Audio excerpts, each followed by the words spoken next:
This is Public Access Signals from the Other Side, Part 8. Let's recap. You currently have 3 active mysteries: Starlight Kingdom, Zagreus, and Slumber Party Summoning Circle. Starlight Kingdom, you have answered the threshold question, and now the question is, if the anomaly that is drawing more and more people out to Starlight Kingdom, by the way, if it's an alien intelligence, what does it want? It allows you to resolve the mystery by making contact and convincing it to leave the area. You have 2 clues currently, one of which is not actually defined yet, but that is where things stand on that. Zagreus is in a weird place right now. You have a question about this stalker, Attafoy 85, and how to neutralize them. This does not resolve the mystery, however. It's still not clear how the mystery is resolved. You have no clues currently on Zagreus, and that's a complexity 4. You have, however, opened up the press start move, and you have beaten the first of the secret levels of Zagreus. There are more secret levels to go, and furthermore, you have unlocked an extra secret level, or the method to unlock an extra secret level with Zagreus the Labyrinth. And so lots to do on Zagreus as far as the game goes. Slumber Party Summoning Circle, we have a threshold question still of whether Linnea Rodenbecker is possessed by a sorrowful ghost or something more demonic in nature. It's complexity 4, and you have 2 clues currently on Slumber Party Summoning Circle. Taking a look at the Latchkeys, interesting things there. 3 of you still have I Dream of Deep Lake. Ben is, or Sean rather, is no longer in existence. Sean is in the Chromatic Desert, and you all have forgotten about Sean's existence. Topher is back from the Chromatic Desert and just marked by Billy James, otherwise in good shape. Nathan's got all 3 condition slots filled, and Ashley's just on I Dream of Deep Lake. Ashley has some weird shit going on, though. We think Ashley may have killed Ephraim from the arcade, and there's a hint that Ashley has a lot of unresolved issues that probably need to be dealt with at some point by someone. And so that's sort of a quick character recap. Does anybody have any questions or comments before we dive in deeper? Okay. Speaking of diving in deeper, or sorry, did you have something, Steph? Just that I made a custom move for my advancement. Oh, let's talk about it. What does it hmm do? So it's called I Am Signals because I really liked that, and I wanted to play around with that more. Mm-hmm. If you have marked the Chromatic Desert, you take the condition I Am Signals. It Mm-hmm. can only be cleared with the use of this move. When you have this condition and a fellow Latchkey is in danger from something paranormal, they may roll using your sensitivity +1 instead of their own. Oh, If they do so, narrate how you appear just in time to assist them and mark a box. okay. When all boxes are marked, you clear this condition and describe how your physical appearance has altered to reflect your time spent on the other side. Then you Oh. unmark the Chromatic Desert and the moves boxes. Oh, that's interesting. I like it. I think it's probably too powerful. I would probably put it at 3 boxes, and it's only usable once. Like once you unmark the Chromatic Desert, I Am Signals is basically spent at that point, which makes sense because the campaign has a finite amount of time anyway. But Mhm. otherwise, though, I really like it. It's really good. Okay. Fabulous. Okay, great. I will tell you that, Topher, you got a text message from Samantha Harrington last night explaining to you that Linnea Rodenbecker was seen all night creeping around. Um, Actually, I've forgotten now. Creeping around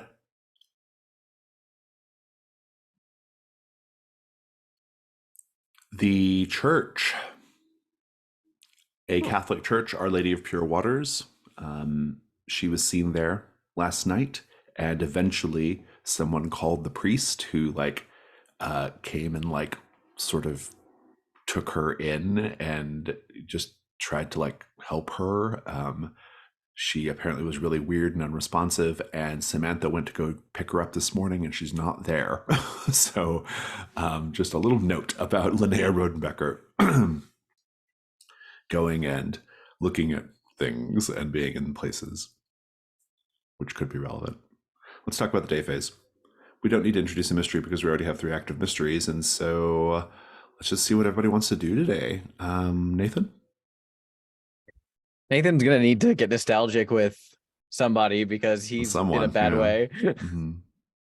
Sounds good to me. Anybody have any thoughts on that, or does anybody want to say what they want to do, irrespective of what Nathan wants to do?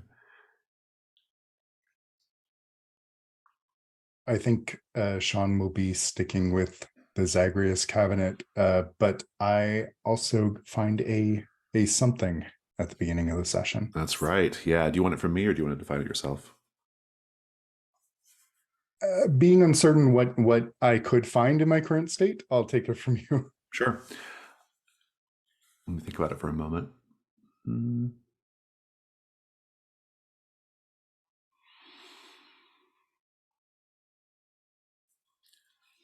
So we have a couple things we have to address here. One, how is it something that only you find and the others don't find? And it also has to be something that, like, it's a clue that you will have to eventually work into an Odyssey tape if you want it to be count like for a clue, because your clues don't count otherwise. And so I think that has a big bearing on what this is. If anybody has any ideas, I'm open to it, but I'm going to think for a moment.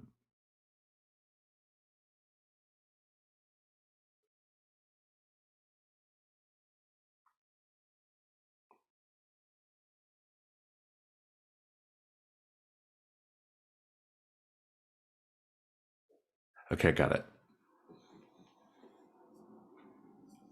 A little bit like what was going on with Topher when Topher was in the Chromatic Desert.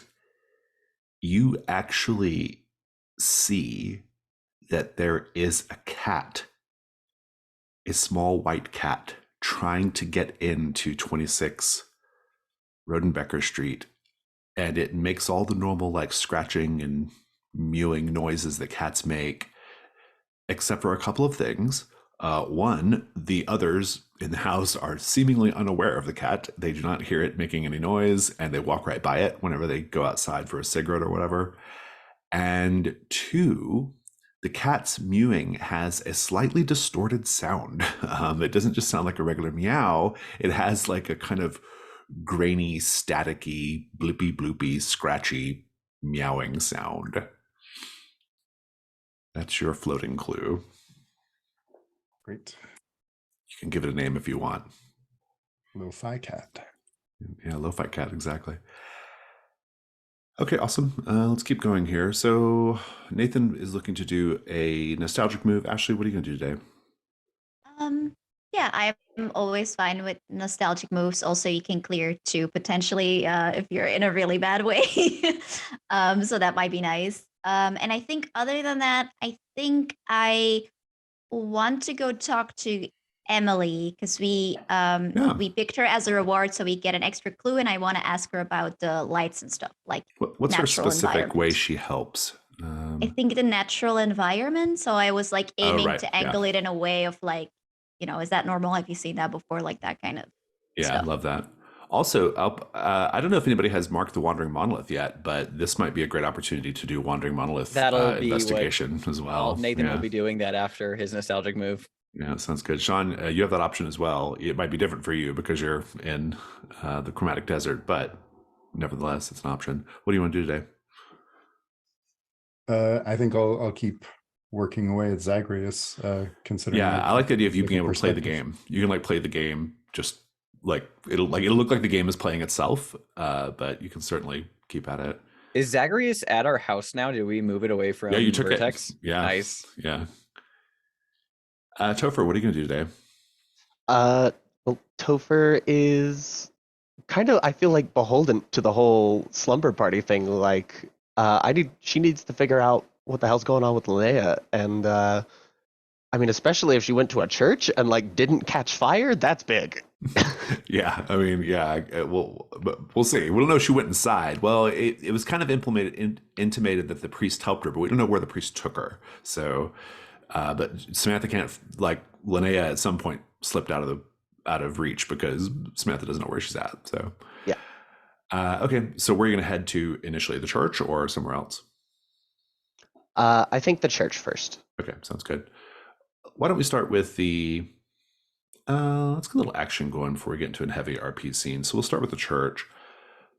Our Lady of Pure Waters Catholic Church is a Spanish colonial church made of adobe, timber, and stone. It does, however, have this like quite ornate brass entry doorway, which was, it looks like it was actually Moorish, something the Spaniards brought over. There is, when you step inside, an enormous tile mosaic of Jesus Christ near the altar. Let's paint the scene about Our Lady of Pure Waters.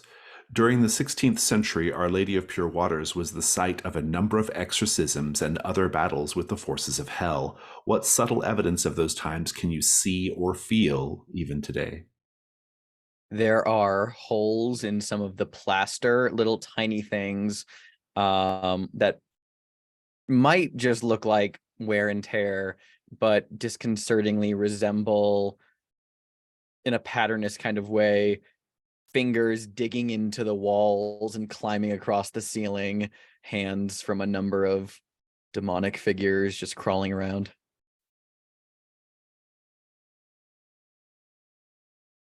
On that tile mosaic of Jesus Christ, the pieces of tile with Jesus on it are all slightly melted. You can't see it from far, but if you're close, it's evident.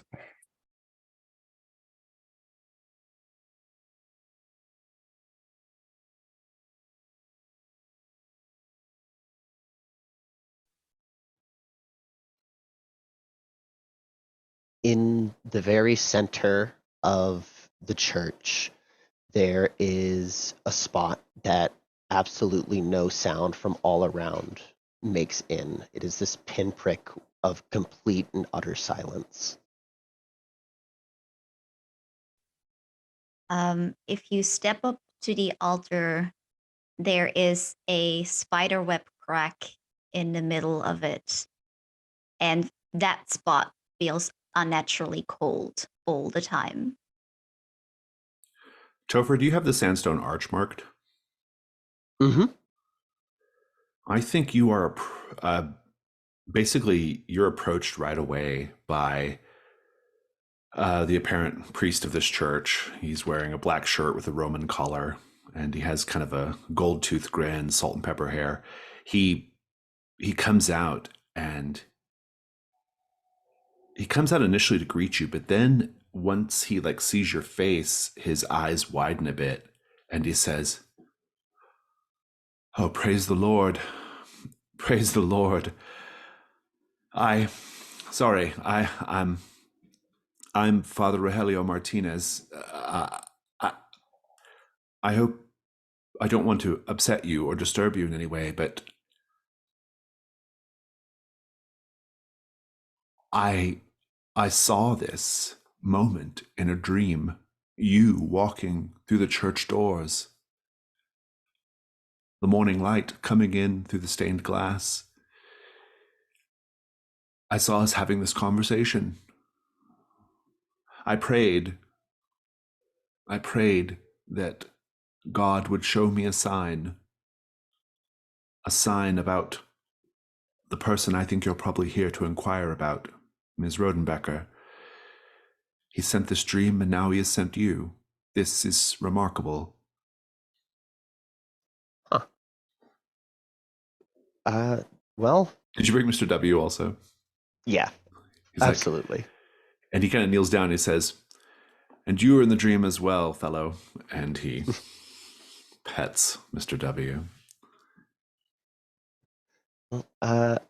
You know, if I had a nickel for every time that someone in Degoya County has confused me with some sort of biblical being, I would have 2 nickels, which isn't a lot, but it's a little weird that it's happened twice. Listen to me. Listen to me. I know this will sound even perhaps a little more odd, but I have something to confess to you. Oh, I have not, for years, felt the presence of God in Degoya County. If I'm driving outside the county, going on a trip, I can feel God with me, but as soon as I pass that blue and yellow sign welcoming me to Deep Lake, he's gone, like a light switch flipped. It wasn't until last night. It wasn't until the dream. I don't know if you're a believer, but I believe God has chosen you for a purpose. well, I certainly believe something's chosen me for something. And he takes your hands, and he's very, like, anxious to, like, sit you down and talk to you. The rare person who wants to talk, you know, in Yeah. Deep Lake. No, absolutely. Let's Taking cut him over up on it. Yeah, let's cut over to Nathan and Ashley. What's the who's waxing nostalgic? What's the scene? I have a good scene in mind that involves one of Nathan's nostalgic things. I think if Nathan's in his room, the door isn't all the way shut, it's slightly ajar. And he is currently lying on the floor, and scattered around him are a bunch of like cassettes and CDs, and he has like an old Walkman that he dug out of the bargain bin of a local audio store, and he's just lying on the floor, and he's just been putting tapes into the Walkman, and is just kind of like lying with the headphones on, just kind of like staring up at the ceiling, letting the music just kind of like wash over him, as he's in a bit of a state right now, mentally and physically, and he's just kind of zoning out while doing this. I think that's, if Ashley comes around, that's how she would find him. Mm-hmm. I think we see Ashley. She's probably been like going up to her room and then back a few times, and we hear some noise from her room, but I think it's like that shot of the door closed, so we don't know what she's doing in there. And then the door opens again, and she will pass by and finally kind of like peek in, and she like opens her mouth as if to say something, but then sees Nathan just kind of staring at the ceiling and looking like this, and she goes quiet.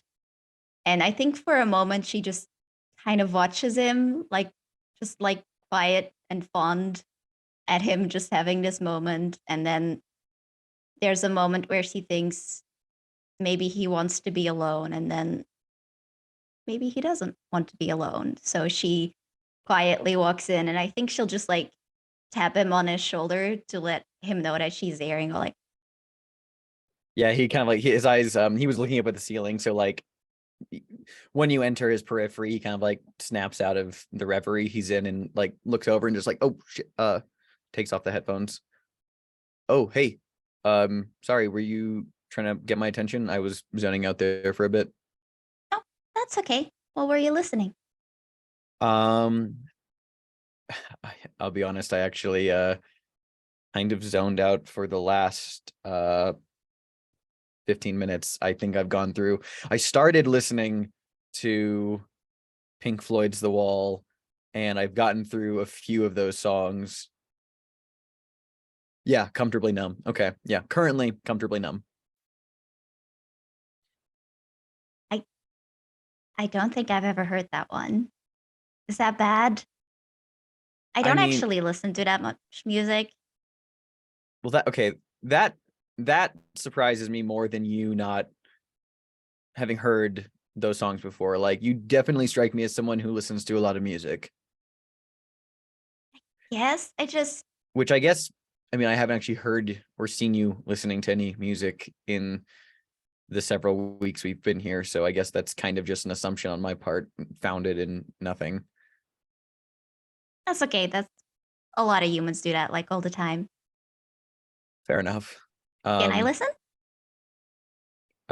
Yeah, I got this found an audio store in town, and just they had a Walkman, kind of dirt cheap, and I had a Walkman when I was a kid, and I listened to a lot of different things. So I don't know, it's I just kind of grabbed whatever they had in the bargain bin, but they did have this. He holds up a little headphone splitter attachment for the Walkman with an extra pair of headphones. He goes, so I think we could listen at the same time if you want. I have no idea what that is. My dad really hated technology. He just said it rots your brain. Why listen to music where you can listen to birds? It's Okay, true, birds are nice to listen to, but they are, except when Isla likes to replicate the sound of the 18-wheelers passing by on the highway that is loud. I mean, isn't and that so cool that she can No, do that? She does it's- all of your voices too, by the way. But I tell She- her not to do that. she does what? She does. What does she say? What? I beg your pardon? What does she say? Like, what does she mimic, I should say? That's a secret. Only she is allowed to tell you that. Okay, that's terrifying. Yeah, here's the headphones. She will put the headphones on, and then I think like after a moment, it's like kind of an awkward angle because he's lying down and she's sitting, so she will lay down as well with her face like next to him and just kind of go like, if you press start. I think she's kind of vibing with it.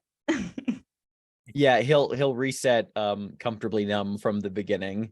Just because he doesn't say anything because it would be weird to have a conversation over music. Especially if this is her first time listening to it, but he will reset the tape and press play and let it just kind of the two of them lying there listening to music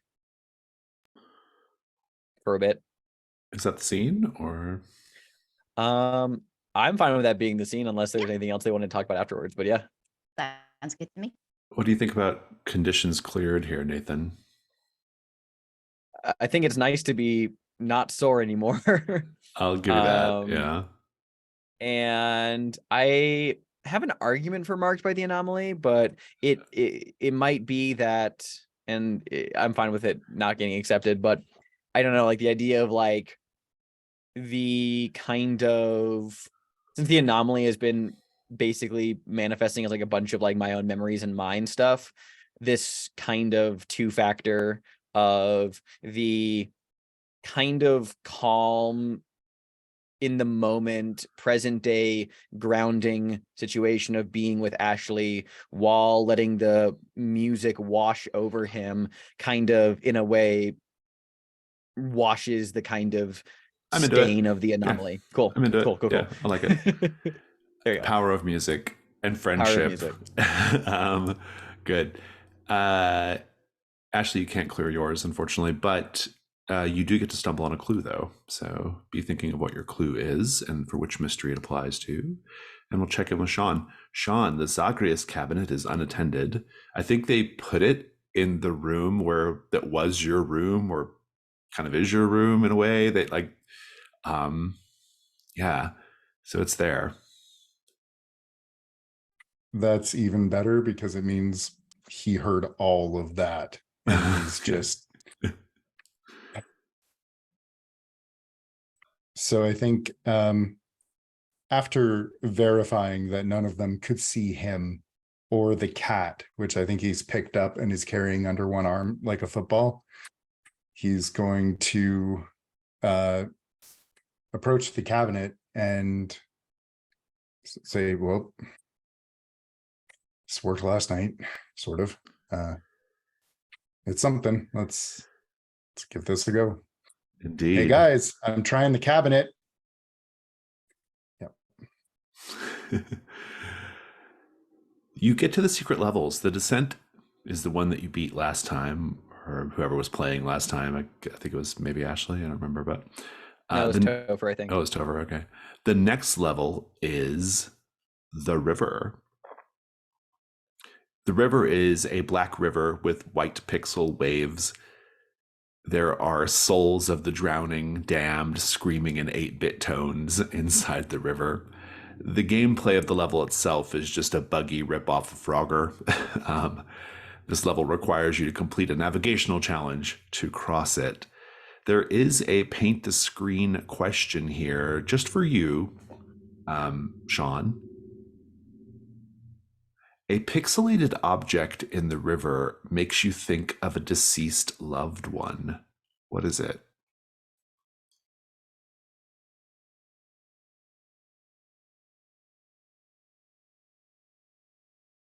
Could it be a presumed deceased person? Yeah. Well, who do you have in mind?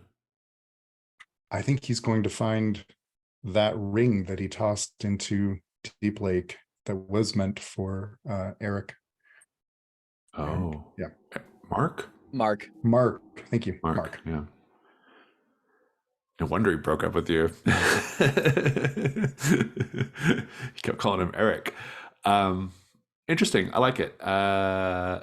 So what is the object? Is it the ring? That like something that looks like It's the the ring? ring. Yeah, But that's it's interesting. pixelated now. Yeah, I like it a lot. Let's go ahead and get the die roll done. So you get to roll with composure or reason, your choice, and it's going to be at -1, however, because they get hard. The levels get harder as you go. I wonder, could I try the special code level Oh, instead of and not do level the river? 2? Yeah, you can enter in the code and get the labyrinth if you wish. I'll give that a go. There's a little whirring click as the sign flips to be Zagreus the Labyrinth, and then there's the screen glitches out a little bit, and for a moment it's just a little white dot in the screen, but then eventually it blinks back to life and you hear Zagreus the Labyrinth. The labyrinth level is a masticating maze of gnashing teeth, countless traps and dead ends, an unkillable beast hunting you. This level requires you to find the center under a harsh time limit. Paint the screen. Everyone gets to answer this one. Something about this level reminds you of the Vertex Electronica offices. What is it?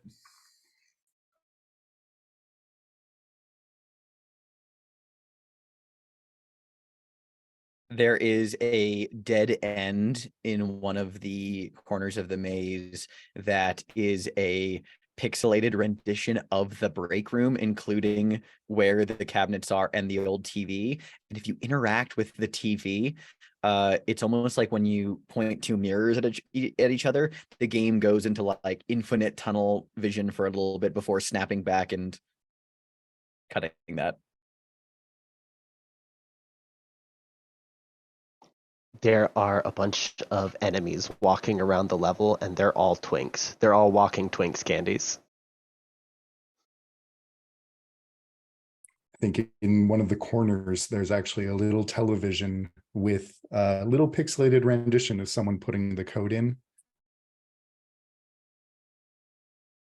I think the edges, once you start getting hit and your hit points are going down, the edges of the screen go all dark, like mold is very slowly growing and growing over the screen.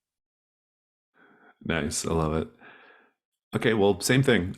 You get to play this level with either composure or reason -1.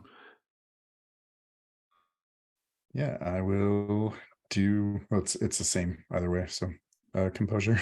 Okay. That's an 8. Let's see here. You succeed. And you get the prize for beating the level. I'll tell you what the prize is now and be thinking about what the gameplay of the level looks like. But the prize is the next time the Latchkeys are facing grave harm, you can avoid that harm by narrating how a previously non-existent door appears nearby. Make a note that you have access to this, along with your unwatched blank tape, by the way, which is also worth a 12 plus. You have a lot of powerful stuff in your roster. Be thinking about what the gameplay looks like, though. We'll come back to it. Topher, Father Rogelio sits you down in a pew, and he says, "I'm so sorry, I didn't even ask your name." Oh, folks call me Topher most of the time. Topher, it's so good to meet you. Am I correct that you were here inquiring about Ms. Rodenbecker? Yeah, actually. Surprisingly enough. He says, well, I will tell you her behavior was very strange. She was creeping about in the little cemetery just outside the church. It's not the only cemetery in town, of course, just a few families who insist on being buried there and have been, though it's not in much use as of late. But I found her there, creeping about, looking at headstones, reading headstones, and I asked her if there was something I could help her with. It was quite late, and she didn't answer. She had such a blank, pale look on her face, and I would say completely devoid of emotion, if not for the fact that she had tears running down her cheeks. I felt compelled to help her. I tried to take her inside the church, but she absolutely refused to walk in. And so we went to my apartment, which is just across the street, and I sat her down, and she fell asleep on my couch. I left her there, and then this morning she was gone.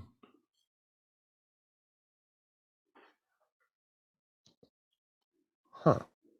That's But not completely gone. I found this on the floor next to the couch as if it had been in her hand and she had dropped it while she slept.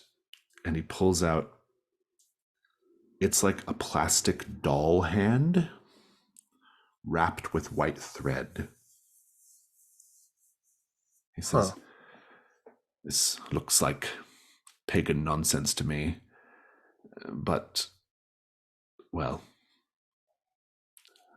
if there is a god, there must be a devil.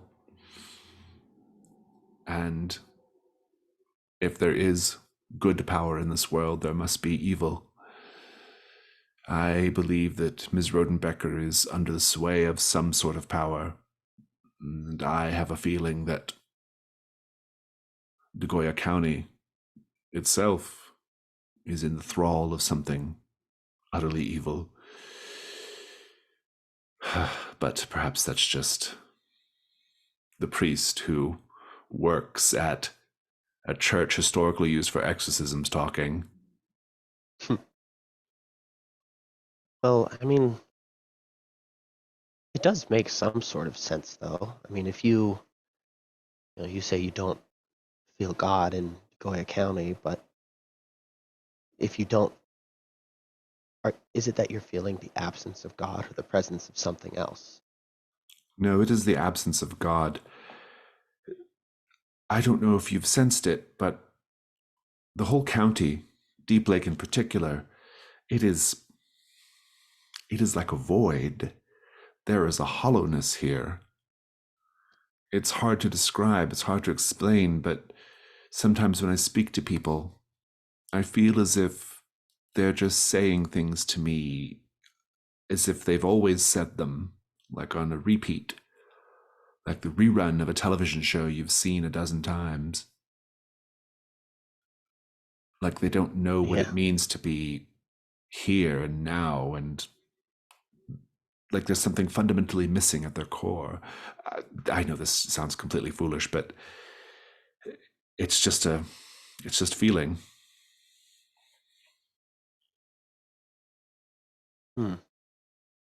I will tell you that the doll hand wrapped in white thread is a clue for this mystery.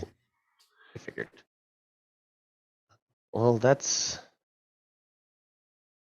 there was someone in there's a diner off one of the roads leading kind of out toward Starlight Kingdom. People Starlight have been going Kingdom there recently. Yeah, no, it's been a whole thing. There was a very interesting woman there who told me something similar about loops and conversations repeating themselves. Interesting. Perhaps I should go share notes with this person. This is a restaurant on the way out to Starlight Kingdom, you said? Yeah, the holistic juice bar or something, I Oh, think it's yes. called. I've seen it. The juice bar. Yes. It's a pretty I weird place. They have very interesting spiritual beliefs at that juice bar. Let's just put it that way. Yeah, don't I know it? Listen to me, Topher. I don't know what's about to happen, but I feel like there's something very, very big, very unmistakably filled with portent, something, a battle perhaps, maybe even on a cosmic or spiritual scale, something that we're all going to be involved in soon. And I want you to know that if you are involved in such a thing, I will do my best to help you. Well, thanks. I've been feeling something kind of similar, all things told. Um, how often have you been to the house on Escondido Street? And that feels like a cut, actually. I kind of like the idea of that. This is a special rule, though. Father Rogelio is indeed available to you now. He is. He will find you and offer his help. That's he's done that already. And if he helps you specifically with any actions related to demons or exorcism, you take associated rolls with advantage. Nice. So let's come back over to Nathan and Ashley. Ashley, if you have your clue, let me know. Otherwise, just make a note somewhere where you're going to put the clue. I think the clue is as we are listening to the song, um, I think when it's done, Ashley will ask to repeat it, and we'll listen to it again. And I think every time the lyric, you are only coming through in waves, whenever that lyric is sung, we see these bits of motes, these motes in the light as they appear only as that line is sung. And Ashley doesn't notice because she's never heard the song before, but Nathan does. There is like a slight distortion on the line and only that line. And I think the clue is that particular line of the song. Is that for Starlight Kingdom? Yes. Cool. Interesting. So Nathan, you're heading out to the, or you're going to go look for the big man. Sounds like. I gotta take a quick little trip into the desert. It feels like it's been a while. Yeah, I feel it calling to me. yeah. You will, in order to find the big man for the Wandering Monolith in where we're at in the campaign, you must go into the deep desert, miles from civilization. You don't necessarily in character know why you're driving out there, but you're being drawn out there. Are you going with anyone? Or are you going by yourself? I think he's going by himself. I think Ashley said she was going to go around Deep Lake anyway. So he wouldn't want to detract from that. And also he wouldn't say this to her. He doesn't want to be taking her out into the deep desert where things are getting strange to commune with an entity. He's keeping her safe, he feels like. I love it. I think you're driving out and you eventually come to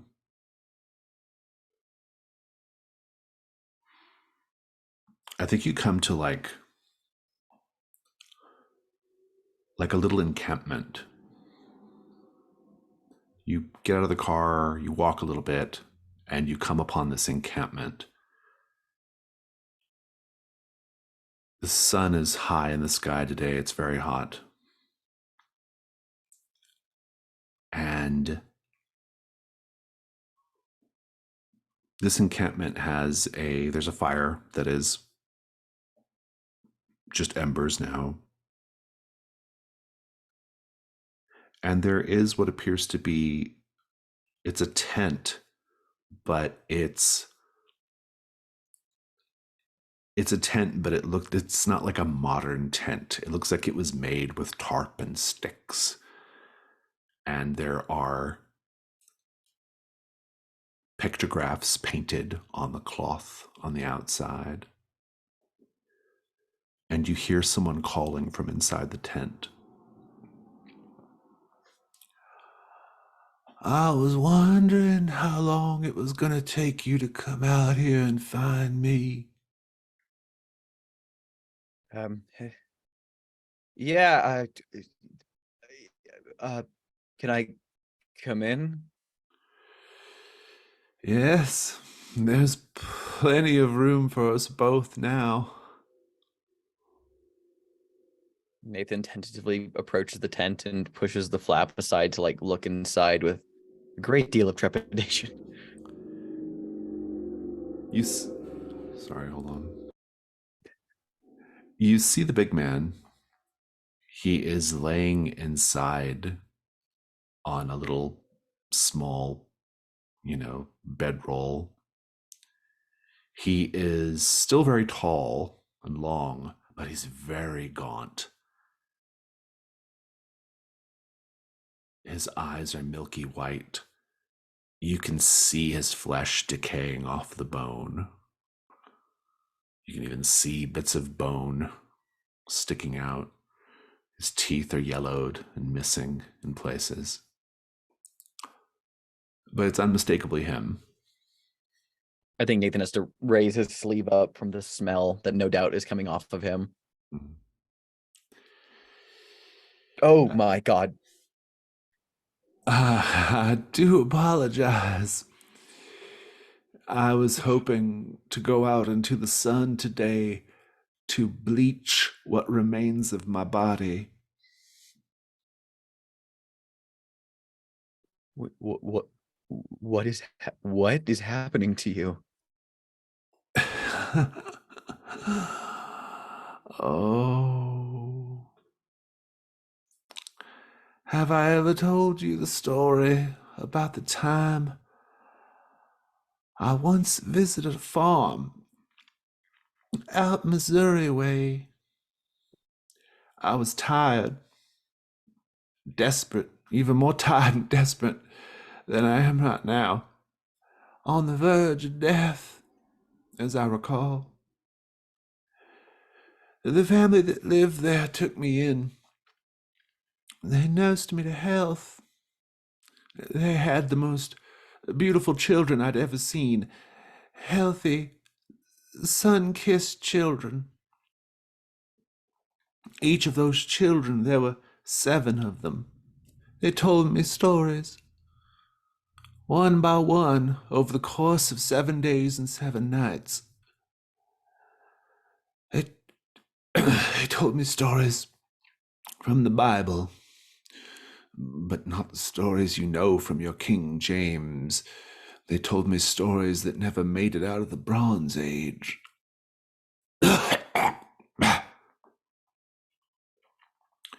They told me the truth of the so-called good book, and they whispered prophecy to me, and the things they whispered to me are coming to pass. And there's nothing we can do to stop any of it. What?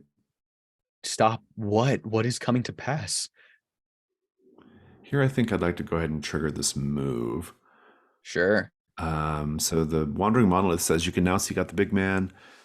He can be consulted like any other side character. When you do so, roll with sensitivity. Very fun. Okay. Yeah, I don't think my collection of lint rollers or toy pirate boat would help here, so I'll just roll the flat 2. Don't get a miss. I don't plan to.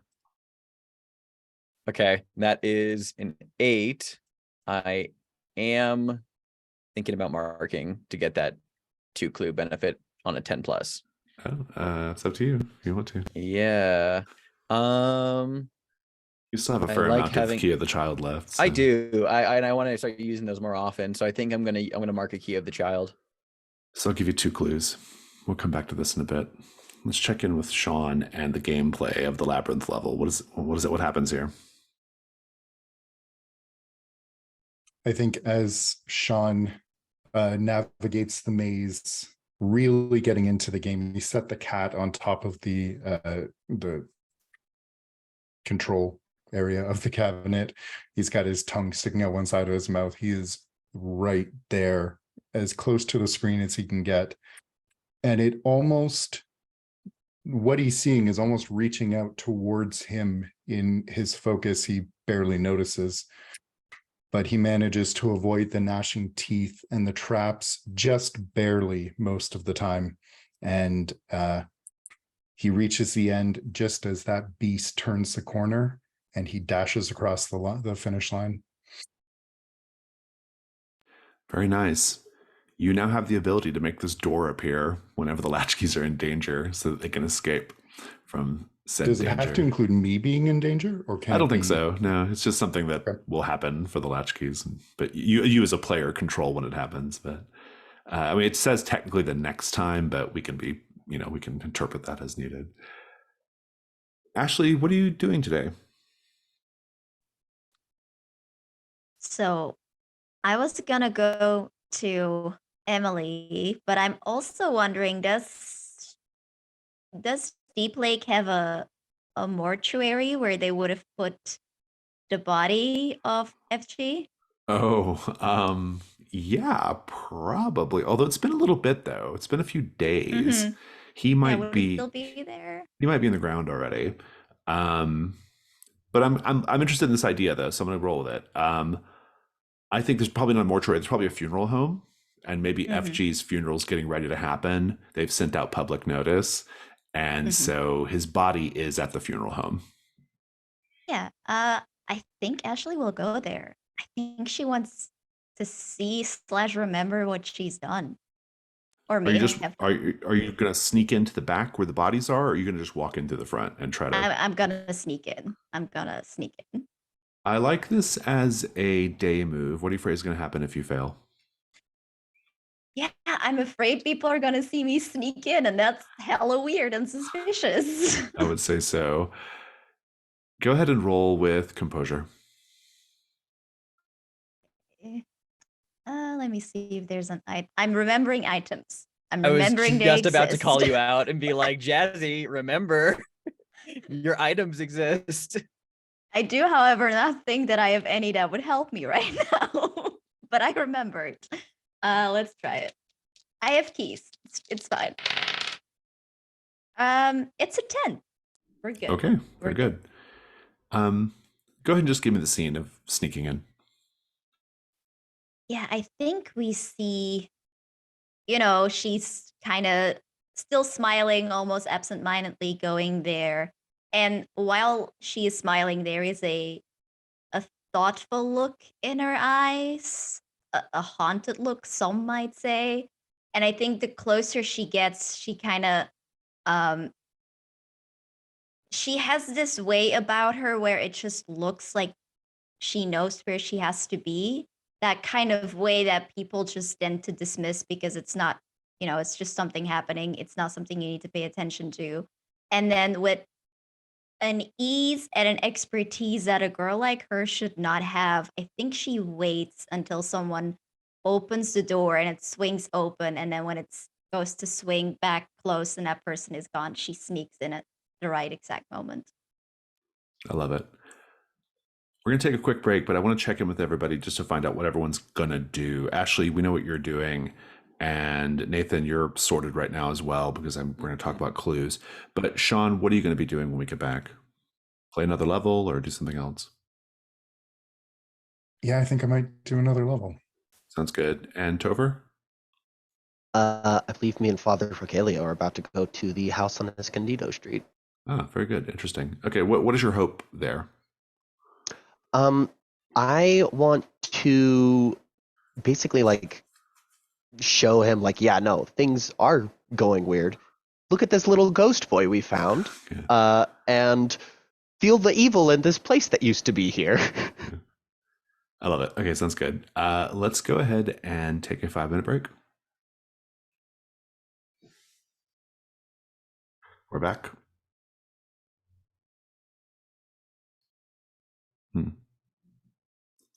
Let's start with Ashley. They do have FG laid out on their table, made up for a funeral that appears to be happening very soon. He's in a suit. They have put a thick layer of foundation on him so he doesn't look so pallid and corpse-like. And they have stuffed his shirt where the knife wounds would be. What do you do?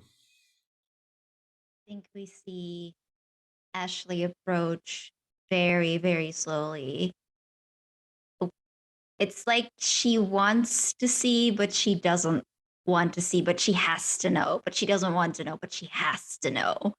And it's like that kind of compel, like almost like a compel that is pulling her forward as she very slowly makes it there. And then I think we will see her like very carefully lift some of the suit to look at the wounds and kind of like investigate the body in like this very detached. I think she's still smiling, just like this very detached way of looking at this body and like trying to piece together what happened to him. As you do that,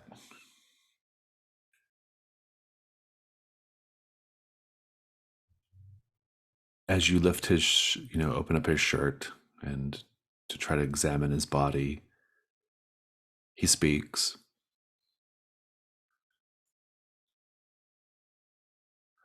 I'm dreaming of Deep Lake now, too.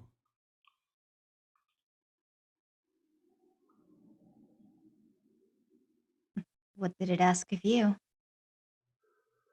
I have given the ultimate sacrifice to the lake. I have sacrificed my life, and now I get to dream forever. Who do I have to thank for that, I wonder?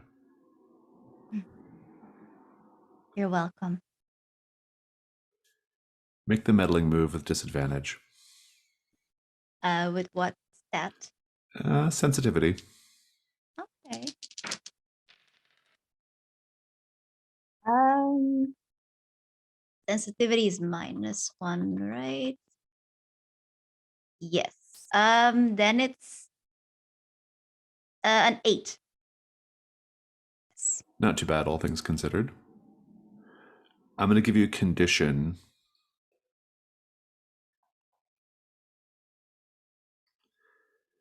It's going to be a condition related. You're going to get a clue for Zagreus because you get a clue, but also you're going to discover something about.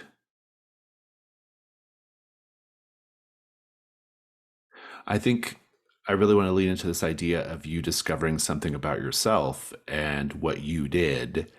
And I think that it'll all equal out to a condition, but it's going to be something about like, we'll kind of see where the scene goes, but it's going to be something about like you learning the truth of like what you did and why you did it, maybe, or something like that. Mm-hmm. But initially, as you're examining the body,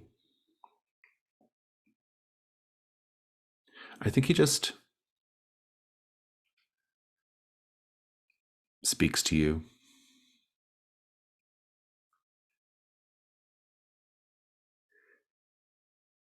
He says, I never told anyone how the Zagreus cabinet made it back to Galaxia. I was just so excited to have it. I just saw dollar signs. I saw endless tokens running through greedy, excited, prepubescent hands. I never spoke of what happened, how it got there. Do you want to know? Yeah. Tell me. It was delivered to my door by a strange group of people. They walked on a bank of fog, and they carried the Zagreus cabinet between them. Between 2 ranks of 3, they carried it like pallbearers that will be soon carrying my casket. They carried the cabinet between them. They were wearing long black robes, cowled black robes, and they whispered of the underworld. They whispered of death. They told me I would be joining them soon. But I paid little attention to it. I saw only the cabinet. But it seems they were right. I hear a whisper of death too. It whispers to me all the time. And that voice has been asleep for a while now, but I think you woke it up. I suppose everyone has their part to play. I think so. I'm going to give you the condition Whispers of Death. I will soak that condition up, which means that next time if someone physically threatens me or anyone in my vicinity, I must lash out in gratuitous violence. So that's, you filled up Kill Them With Kindness. Good. Yes. But your clue, though, is the Zacharias cabinet, according to the corpse of FG, was delivered by a group Very of... good source. Yeah, a group of cowled, hooded individuals carrying it like pallbearers. Let's cut over to Sean. In the chat, looked like you were going to do something different instead of playing the next level. Yeah, I figure it's a prime opportunity to go sneaking around where I'm not supposed to be, and I'd like to go to the police station. Oh, interesting. Are you hoping to run into Sheriff Hanscom? That, and also see if I can figure out what they know about Zagreus and FG's murder. You have to head out to La Fresca, which is where the county sheriff's department is, but it's not too far. And you tend to just sort of move about at will. There's not a lot, it all kind of stretches and bends together. You kind of just find yourself places as you wish. It's an advantage of the chromatic desert, I suppose. And the whole way, I'll be carrying that cat.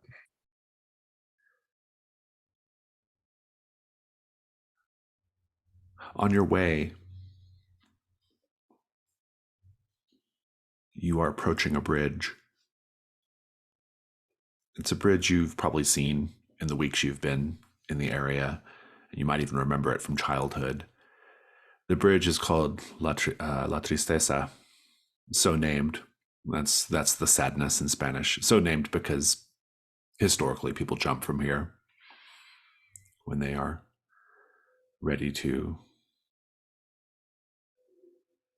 end it. But here we just see Linnea Rotenbecker.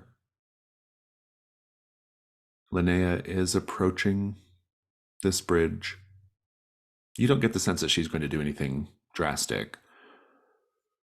but she stops and just looks out.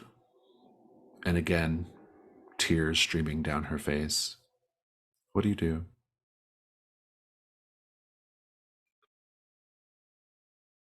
Shauna will approach and try and wave a hand in front of her face. And good to see you up and about, I guess.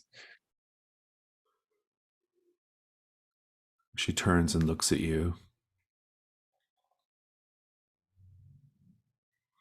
Looking over his shoulder will make sure it's out. You can see me. What are you? She Linnea, says. it's me, it's Sean. We met a couple nights back at Samantha's. Do not speak the name of the vessel to me. She is unimportant. What are you? But I'm something you don't want to fuck with, whatever you are. Get the hell out of Linnea right now.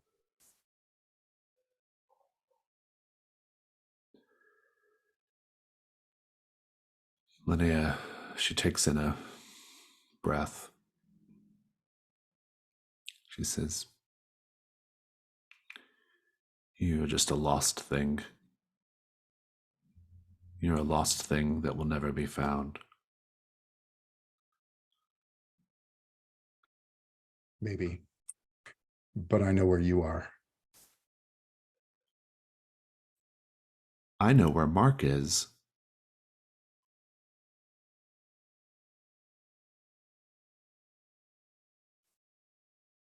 And I'm supposed to care? Oh, you care.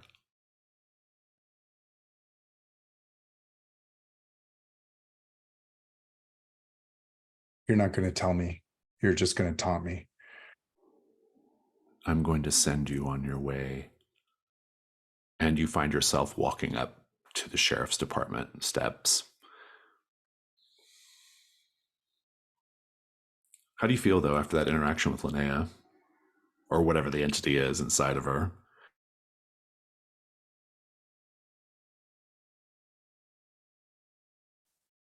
Frustrated?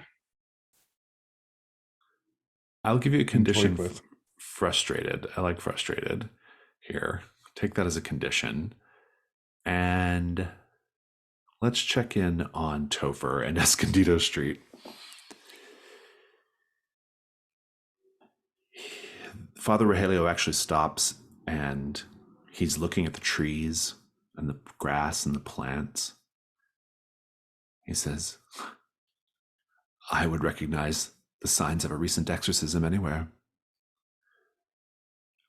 Well, Something evil was cast out of this place. yeah, you could say that again. And yet I sense something evil anew here. Huh? Something has taken up residence in the space left by whatever was here before." Shit, Elliot. I think Topher immediately just runs into the house. I think they're too worried about the tiny ghost boy now.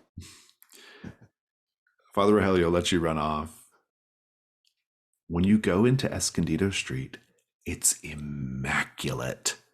It looks like someone has cleaned everything, polished everything. Everything is like sparkling and clean. And if not for the fact that the power's still off, it would be well lit and look like a family is living there. A family with a homemaker that's very particular about how things are meant to be. Not what you expected, I'm sure. Please make the day move. What are you afraid is going to happen if you lose your nerve here? I mean, I honestly, Topher's afraid that that whoever is living here or whatever is just gonna be there.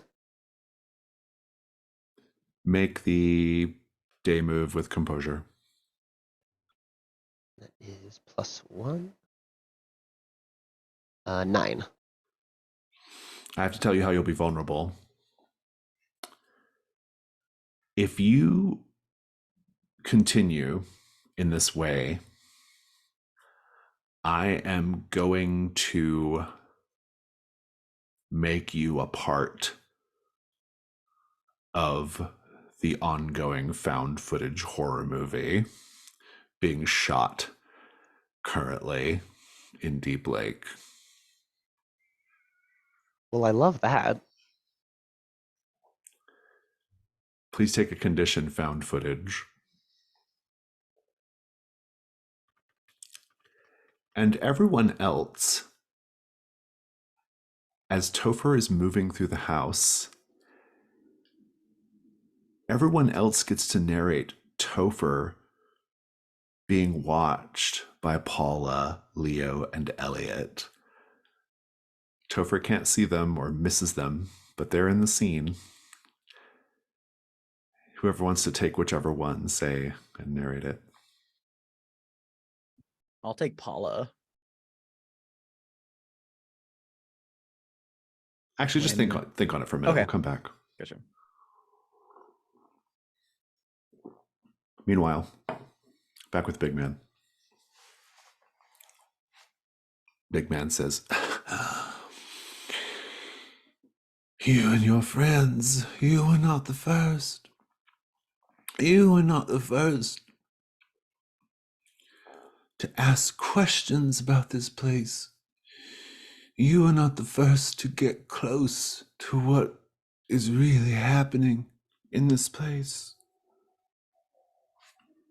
Okay, well, are there people still here or are they gone? No, they are long gone. The one who I personally befriended for a time was young Rachel Urieta, one of the young people who disappeared because of the video game. Zagreus, you knew Yeah. Rachel Urieta? I did indeed. I did indeed. I warned her and her friends not to pursue what they were pursuing, not to go down that dark path, to take those terrible 13 steps, but they did not listen. Rachel was a very, very smart young lady. She knew much, she saw much. She left me with this. Well, not intentionally, of course. I found it after the fact. Her journal.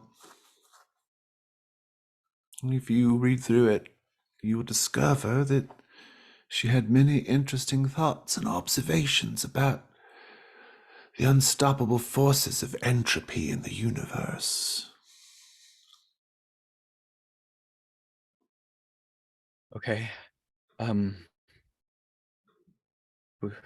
You've been wandering. You said that to us before.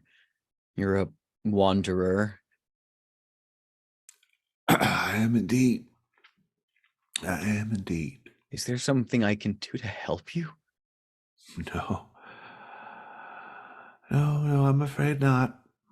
My time here is nearly done.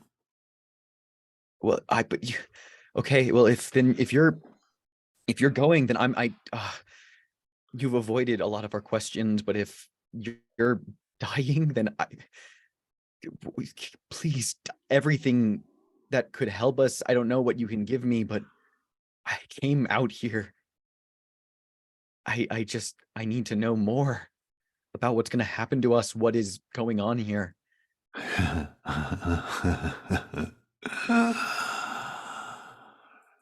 Go to that little building, the cinder block building in Starlight Kingdom.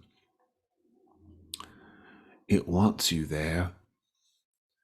It sounds like a really good reason not to go there, but okay. No, you have to press forward. Press forward. Don't succumb to its trickery. And there you will find a hatch in the ground. And like so many mysteries of this world, they are beneath hatches in the ground. Okay. You go down there and you're going to find yourself in Paul Greco's bunker. And inside that bunker, in the center of it, is a black chair. A black chair that has been painted over many, many times with glossy black paint. And if you sit in that chair, you can commune directly with whatever it is out there at the park. Okay. Okay. Thank you. Is there anything else you wish to tell me? I assume I can come out here and find you again. I don't know how much time you have, though. I may not have much. And so let's go ahead and give them the money shot, shall we? The money shot? He takes your hand.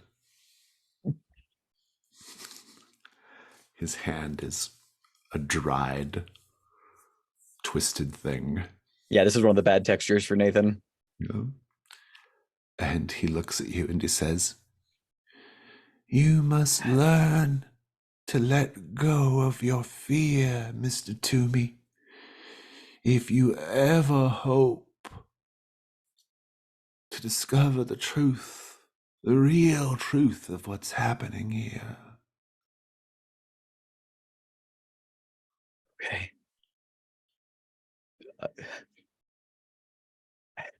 How can I not be terrified of this? Nothing makes sense. Nothing is in order. Everything is wrong. I don't want to die. How can I not be scared of that? How can I not be scared of what is happening to my friends?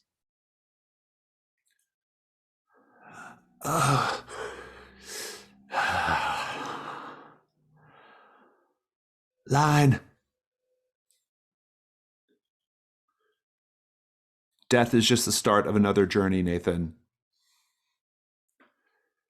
Death is just the start of another journey, Nathan. And cut. Meanwhile,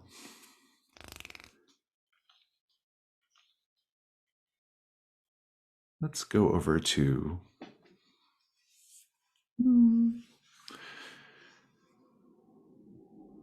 Ashley. Ashley, once you're done with the body of FG, what do you do? I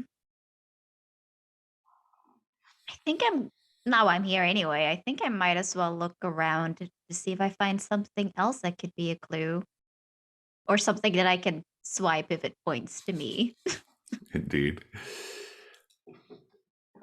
I think you'll be approached eventually by, or I don't know if you'll be approached, but you'll hear somebody coming to the back. Yeah, then I'll try to hide or leave. Okay, I don't want yeah. anyone finding me here. If you just leave, you can leave. If you want to hide, it's a day move. So I think I want to hide. I think Okay. this is strange enough that I want to hide. what are you afraid is going to happen if you fail? That they'll find me, and it's again very suspicious for this lady to be poking around a dead body. I think that's probably right. Oh, and you have a new condition too called Whispers of Death. No, I soaked that up. Oh, with you the soaked that up. last- That's right. You yes. did. Yeah. Sorry. My bad. We'll go ahead and roll with composure. It's a 3. It's a 3. Yeah. I think I'm going to take over the fiction. I think this person was not coming into the room. They just made a noise by accident. They've been watching you the whole time. They've been watching you talk to the body. They've been watching you more or less confess to killing FG. And you overhear from the hall. "Yes, is this police? I'm here with the murderer. The murderer is here at the funeral home right now." What do you do, Ashley? I think I'll mark him as. Or turn a key, yeah. Turn a key, sorry. Yeah, I'll turn a key. I'll get it eventually. Yeah. I will turn a key to a flashback to when you felt genuine happiness as a child. Do you want to narrate it now, or do you want to wait? Yeah, I think I can. It would make sense to do it now.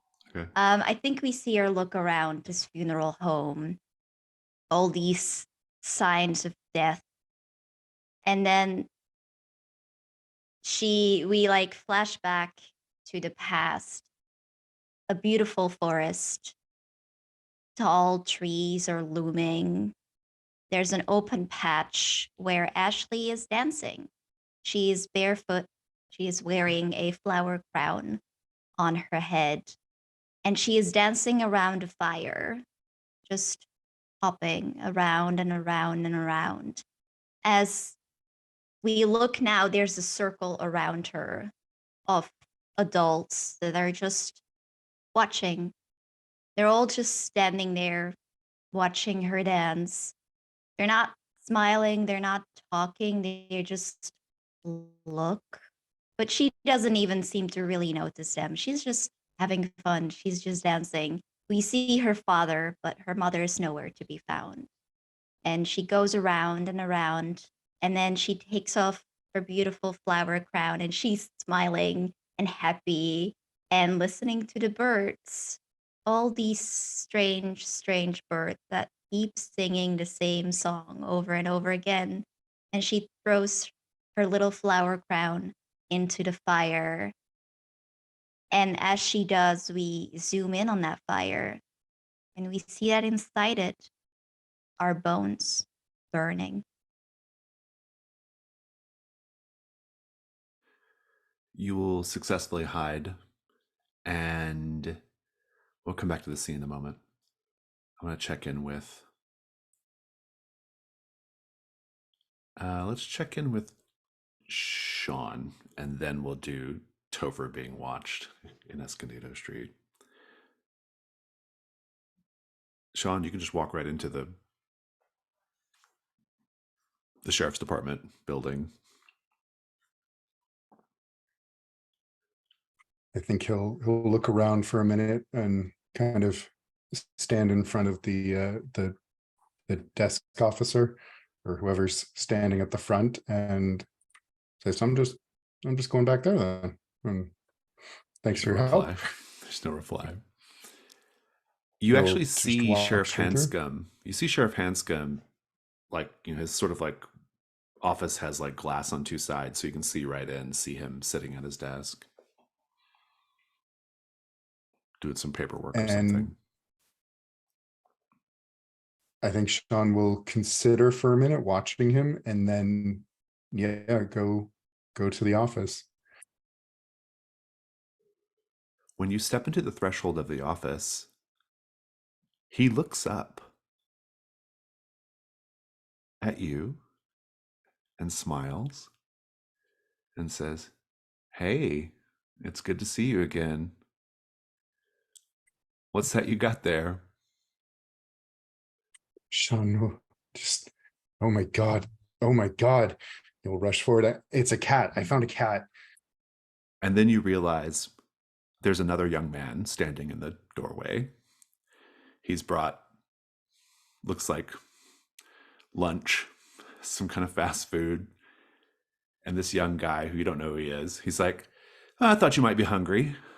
And he comes in and sits down, and the sheriff's like, "Oh, your timing's good. I was getting ready to go out, but I'd much rather have lunch with you than, well, you know." And they're taking out hamburgers and fries, and you can definitely tell that these two have a thing going on. This kid he's about your age. He's really good looking. Like, if you're a 7 or an 8, he's probably a 9. And Sheriff Hanscom has just that slight blush of good fortune in his cheeks as he's sitting there eating lunch. Did he bring drinks? He did, yeah. Sean's going to stand there fuming for a minute, and then he's going to try and drop the drink in the new guy's lap. Very good. How are you feeling right now? It's definitely leaning into the frustration. Yeah. His whole life is gone. I'm just gonna let you do it. What does it look like? Sean just gets up close, and when the guy says something, talks about his day, Sean's gonna, such a good night, and drop the drink right in his lap. He's like, "Oh shit!" And the sheriff's like, "Oh, hold on a second. It's all right. It's no big deal." And he goes and he has like a little stack of brown paper towels nearby, and he kind of grabs them, and he kind of like comes around and he hands him some towels. He's like, "Here, let me help you with that." And he like actually bends down and is like drying off like his legs and the seat and stuff. Sean just a fucking course, and he's going to take the opportunity while the sheriff is busy to go check out the computer and see what he was working on. Indeed, indeed. You can make the meddling move with, I don't know what this is, reason, I guess. But I want you to roll at disadvantage because of frustrated.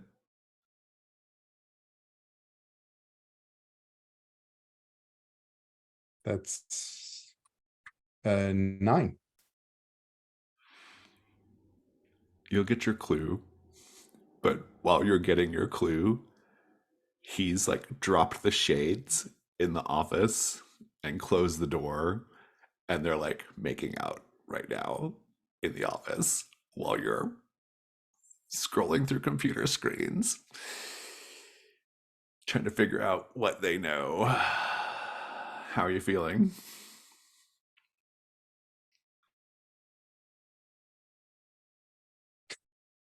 Very much. If Ashley did kill FG, wondering if he can possibly arrange for a second murder. Indeed, indeed. I'm going to change your frustrated to angry, but you are otherwise going to get your clue. We'll come back to your clue in a bit. Let's have this scene in Escondido Street with all the entities in the background of Topher roaming around the house. Whoever wants to go for it. As Topher walks into the house, the door actually swings shut behind them, and we can see up in the corner above the door, pressed against the ceiling in an unnatural kind of way, is Leo. And he tilts his head down to watch Topher pass upside down, the crack in his skull dripping a little bit.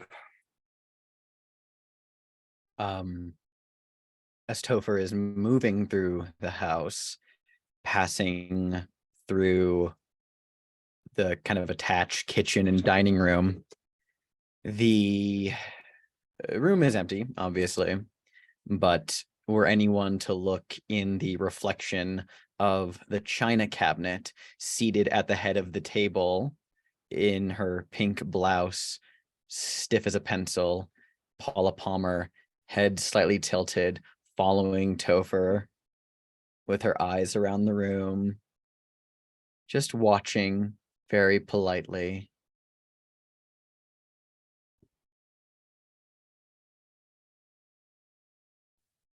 We see Elliot trying to walk as close as he can to Topher.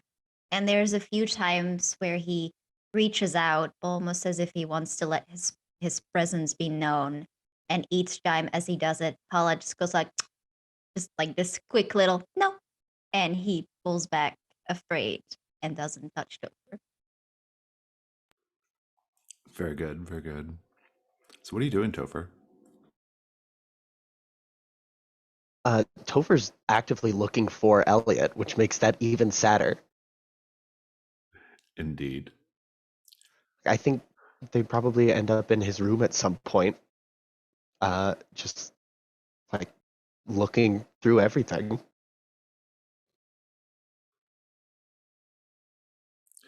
When you walk into Elliot's room,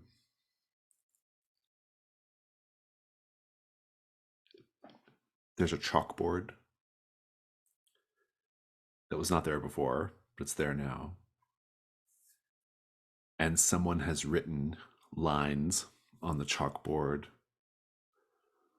over and over again.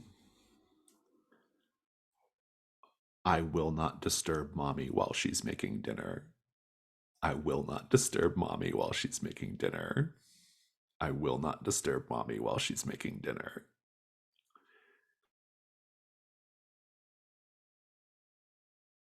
Huh. Indeed. I think Topher's gonna call out Miss Rappaport. let's go ahead and I want to sit on the scene for a bit. I'm going to sit with it for a moment. Cut back over to Nathan. Nathan, the back part of the tent is completely open, and you're noticing now that there is video recording equipment set up there. And there is a man standing there who's apparently been recording your entire interaction with Big Man.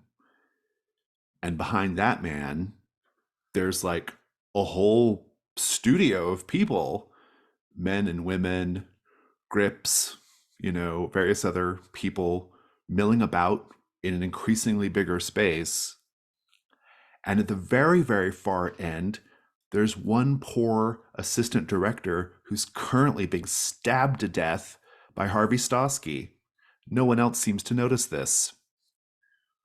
The director of said movie says, "That was really great. A real tearjerker. Do you have acting experience? You're good."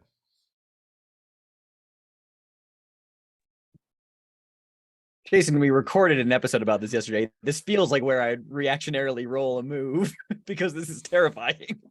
I'm thinking about it. I want to know what she's saying. Okay. I mean, if you don't run away, I'm going to make you roll a move. Yeah, well, Nathan is currently staring agape and in horror, but I think this latching onto this one guy. Wait, I'm not acting. There's currently a young PA who's just dropped a whole tray of Starbucks coffees all over the ground as she tries to escape Harvey Stosky. She's having no luck. Harvey just plunges the knife into her back and she screams. The director says, "Oh, sorry about that. Seems like we're having some quiet on the set, please. Thank you, everyone." "Yeah, great work." Who the hell are you? What are you doing? Now I want you to roll the night move. What are you afraid is going to happen if you fail or lose your nerve? I feel like I'm going to get taken into this set world that's outside the tent. It's worse than that. You're going to be caught up by Harvey Stosky. Oh, that's awesome. Go ahead and roll with sensitivity, I think is the right move here. Yeah, that's fair.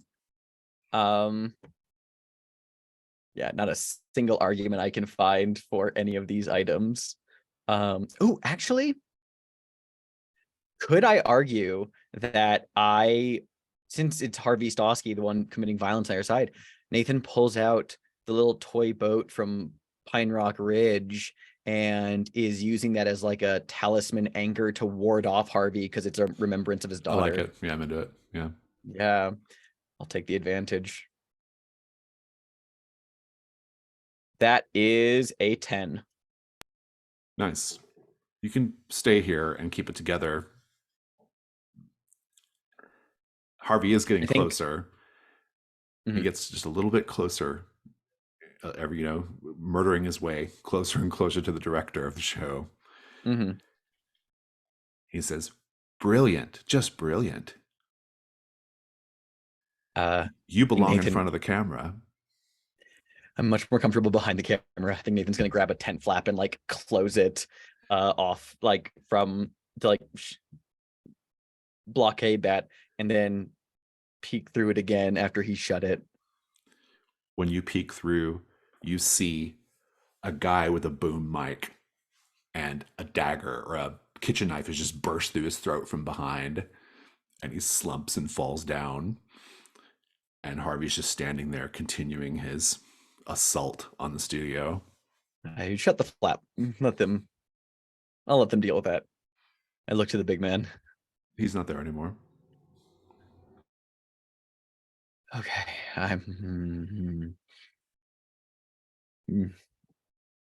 Yeah, okay. I'm going to leave the tent and walk back to my car and drive the hell away from here as quickly as possible.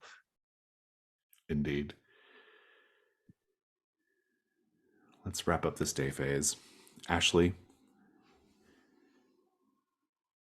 you're hiding. The funeral home director comes in. He's an older man, probably about FG's age, actually. And he's kind of just like looking at FG, like, with that sort of like, kind of like wistful, like, oh, so sad you're dead kind of look. I will let you take the meddling move with composure here, just to see if you notice anything that might be helpful in the scene. All right. It's a 12. Oh, very interesting. You get a clue.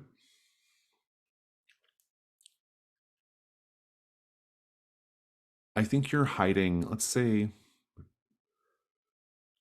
I think basically they have like a couple of like stainless steel work tables, and you're kind of in between them, hunkered down, and you've moved like a little rolling work cart in front of the gap to kind of cover you up a little bit.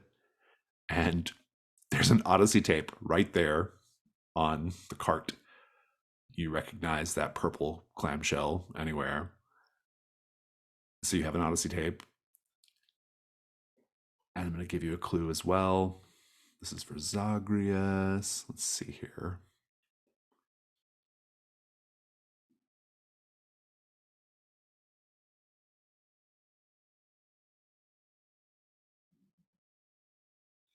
Ba, ba, ba, ba, ba, ba, ba.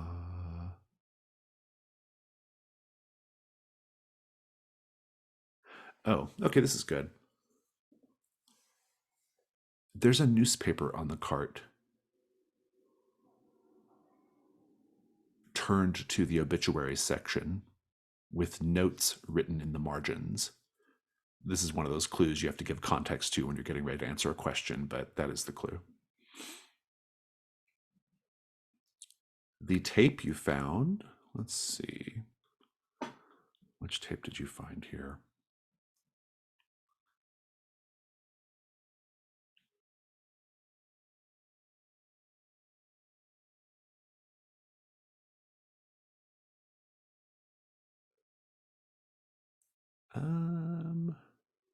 The tape you found is Lucky Lots 013 Ted's Storage Adventure.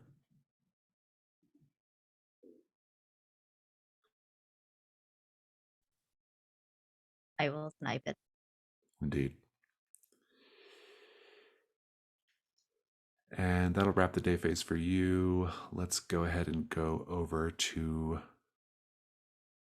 Gotta just wrap up with Topher and Sean. Topher, I think finding Elliot is possible. It's going to be a day move.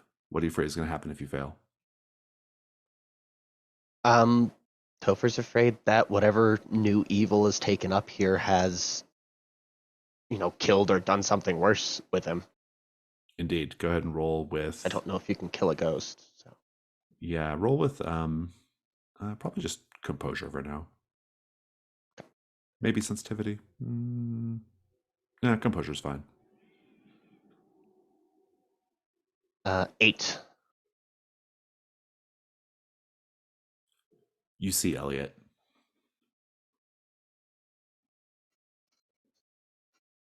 He's in a hallway. He says, I can't talk to you right now. It's almost dinner time. And I can't be late for dinner. But come back tonight. Come back tonight. Help me get out of here. Okay.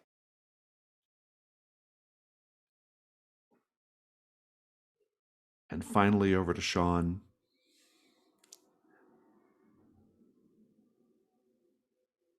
Sean, while you're clicking through, looking at the computer and stuff, at a certain point, the sheriff pulls away from this young man and he says, I've never met anyone like you. And that's a thing happening. Meanwhile, give you a clue.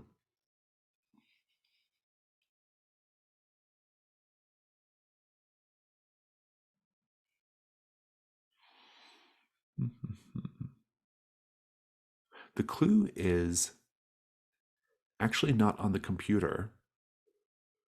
It's something that was apparently found at the crime scene. And it's tagged and bagged. And the label has a question mark next to it because they're not, either the sheriff wasn't sure why this would be there or what the deal with it is, but it just says it's an old Walkman, and it says Hutch Langley's Walkman.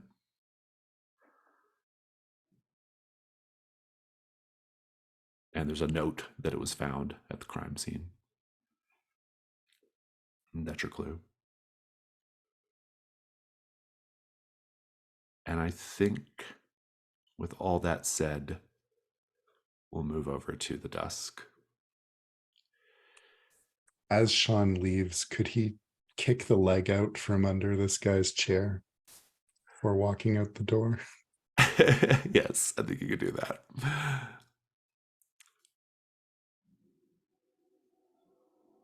Okay, so we need to decide collectively whether you're going to watch this new Odyssey tape.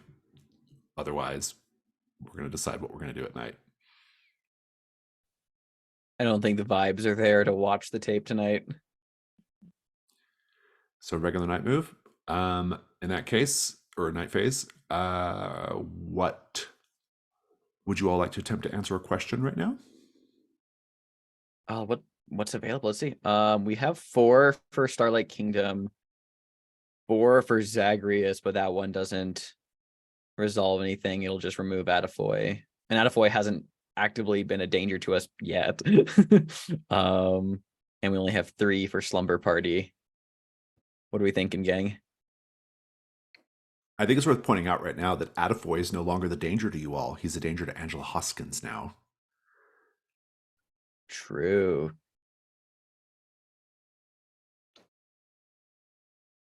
I mean, I feel like if we answer Starlight Kingdom, that could be like really good opportunity for Nathan and Ashley to go and do like Deal with that. threat resolve stuff and be, I feel like given that it's night, there's odds are high that Ashley's gonna end up doing some murder Yeah. in front of Nathan. Yeah, I can't disagree with this. I'm fine to take a stab at the Starlight Kingdom one. I need to Aha. remember what nostalgia move I did to give myself the clue here, because I forgot to write that down. I mean, we can just. I'll make up something. We'll just make it work for whatever your theory Yeah. is going to be. Yeah. Okay, why don't we take a little break then, so you all can think about that. Let's take 10, and we'll come back and answer that question. Okay.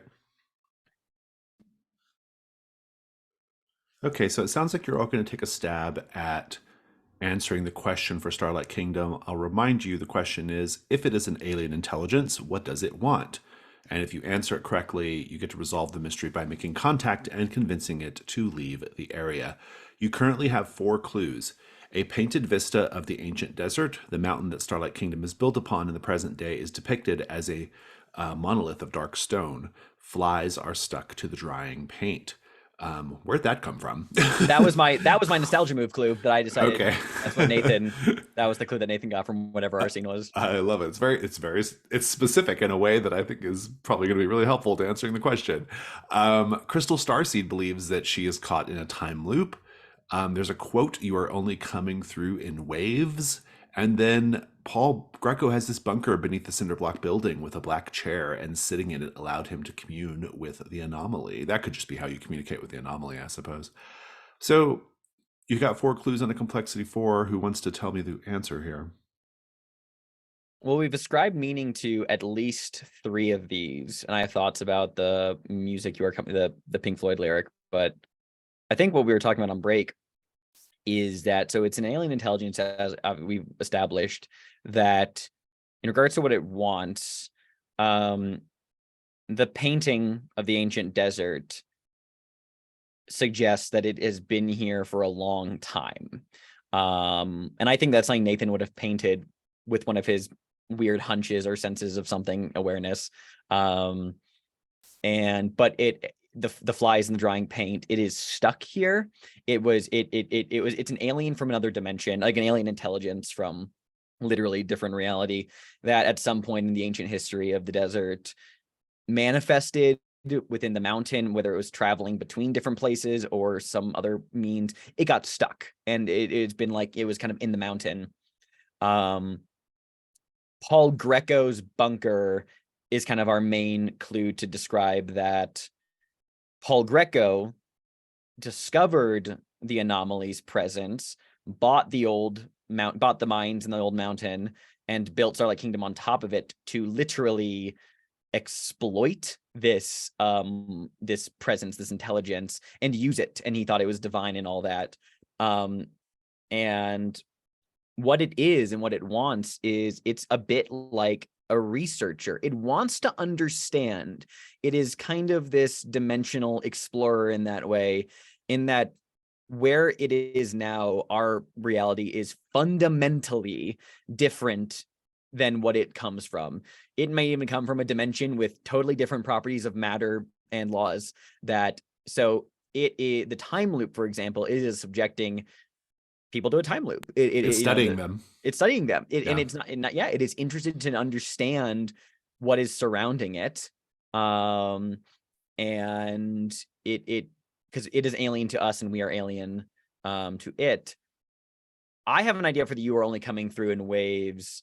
But I don't know if someone else wants to take a crack at that. Because I did a lot of the contextualizing already. I like this I like this to start, though, I'll say, because the anomaly has not proven itself to be particularly malevolent or hostile, right? It was kind of effing around with Nathan a little bit, but there's still no evidence it was trying to hurt you, though, right? Yep. Like it actually was maybe possibly trying to study you as well. And so I like this idea, like it's not a thing that is like bad necessarily. It's just sort of got its own thing it's doing. And while it's here, Yeah. let's get some work done. Yeah.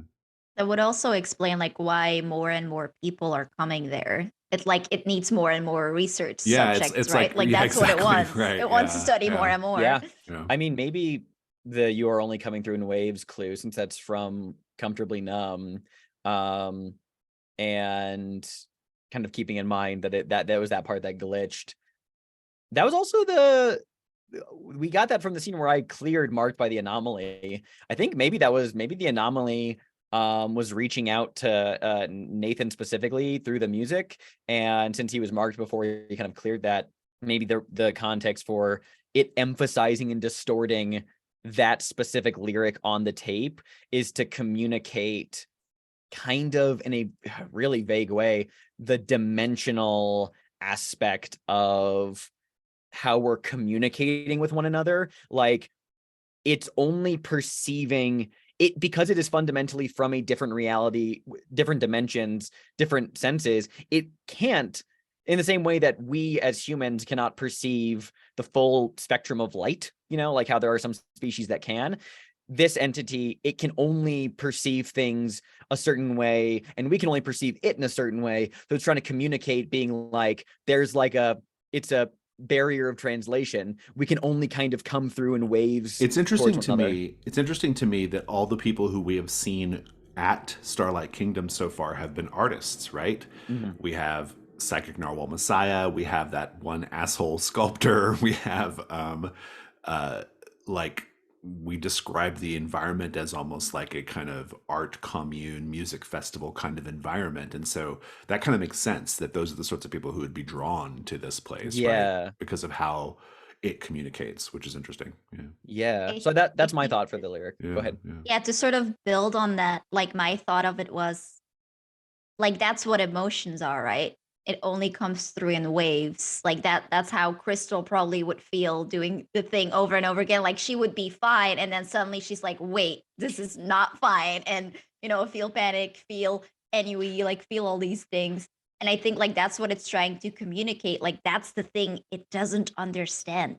It only comes through in waves. Like what's up with that? Mm-hmm. I'm loving this. I think it's great. I mean, the basic. I mean, that's all really great. The essential answer is it is stuck here, and so while it's stuck here, it's decided to just go ahead and do some research of you people, and so that's what it's doing, and so it's just running like experiments over and over again, essentially. And because of the way it communicates, it particularly is able to draw artists, and maybe it even likes artists and artistic people for that reason. So I love it. I think it's great. You're all still going to have to figure out how to get it to leave, but but I think the question, if nobody has any objections, that feels like a good answer to me. Yeah. Somebody go ahead and roll flat.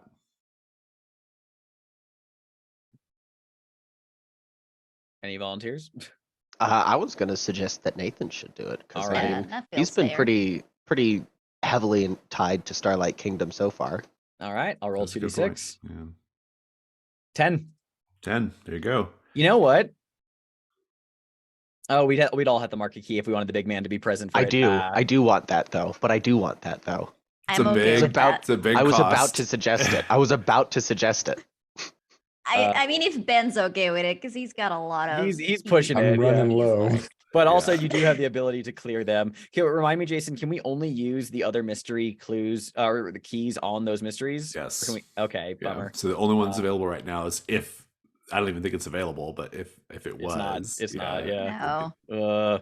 Yeah. I don't want to. Yeah. It seems like that we're risking a lot of people's lives if we were to mark keys. You don't get as to much. do everything. Yeah, I know. Sadly. I know. I mean, we Um, are getting close to sort of ending zone. I mean, that's fine. It's fine. if there was a place to open do to it, it. I'm I'm just open to saying. Yeah, I think it's up to. I think it's up to Ben and no It's up to pressure Ben. because Yeah, literally no you're pressure. Pressure. you're on low. Like. You know, yeah, we'll do it. okay. Yeah. So then on a 12 plus per the move, basically a big man shows up, right? Oh, yep, while you're pursuing the opportunity. Yeah, that's good. Okay. I'd be curious to see what big man's going to do in the scene. We've had a lack of big man content. And I want to feature him more. Well, we had a pretty good big man thing today, but yeah. Okay. So But we don't have to. We don't No, have I love to, it. No, guys. I'm here for it. I'm here for it. It's on y'all. So 12 plus done. Okay, let's keep going with the phase. Do we have any unresolved key prompts? Well, we have a bunch now, but if you all want to wait till dawn, you can. Let's instead talk about what you're going to do tonight. So who's going where? I feel like Nathan and Ashley are going to Starlight Kingdom. Starlight Kingdom sounds great. To talk to the alien intelligence, love that. Sean, what are you going to do today or tonight? I think now I'll take another crack at the arcade Oh, okay. or at the The machine. game. Yeah. Sounds good. And Topher, are you going to go rescue Elliot? Is that the plan? Yeah, time for a good old fashioned prison break. Second Prison rescue break. of Elliot, incidentally. Right. Yeah. See if we can get him attached to our house instead, I guess.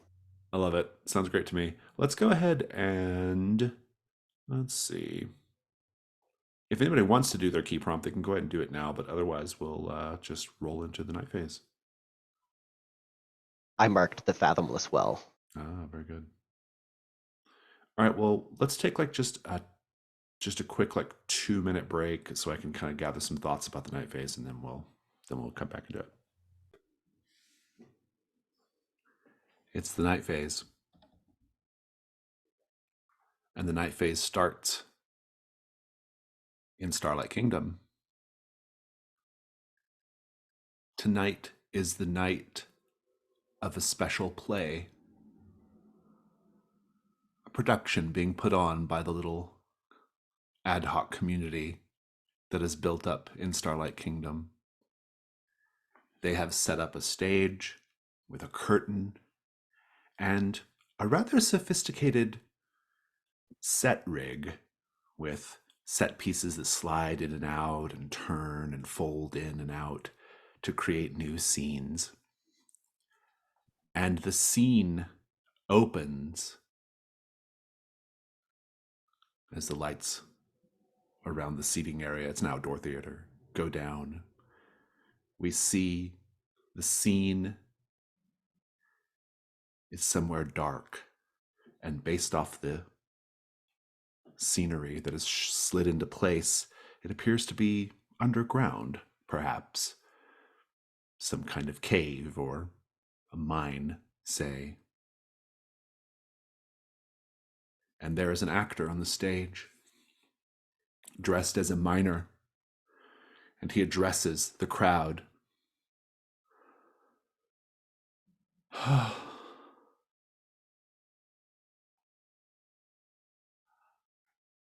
I have awoken as if from a dream. I thought perhaps it was all a nightmare,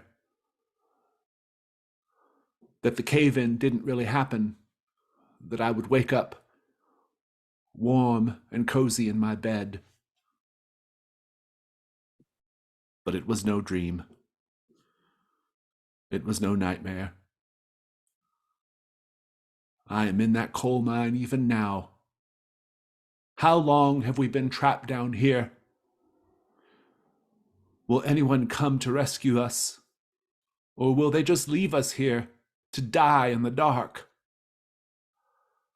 Oh, how I want to gaze upon the sun one last time.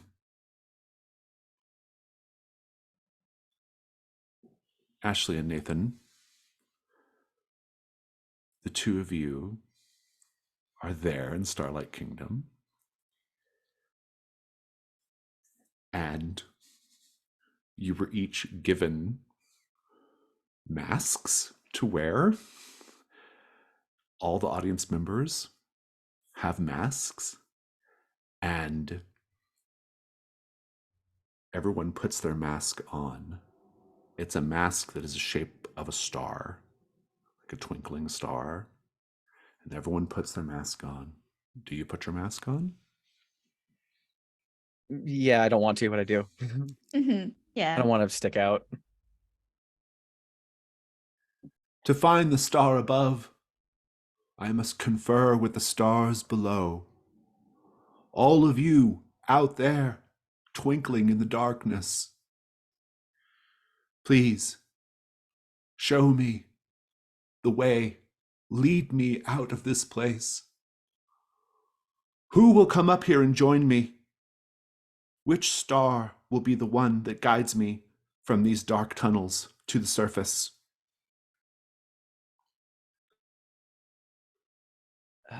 Like Nathan looks over at Ashley. I assume they're sitting and just being like, do you want to engage with this, or should we go to that cinder block building? Because this is a little too kitschy for me. Cinder block building sounds good. And Yeah. I think if you allow it, almost instinctively, she's going to protectively take your hand as if, to keep you close. Someone stands up from the audience. You recognize the voice as the voice of Angela Hoskins. She says, I'll go. I'll be the star that leads you out of the darkness. And there's some applause as Angela goes up to the stage. Meanwhile, Sean, you're playing Zagreus. The next level, as previously described, is the river. Go ahead and roll.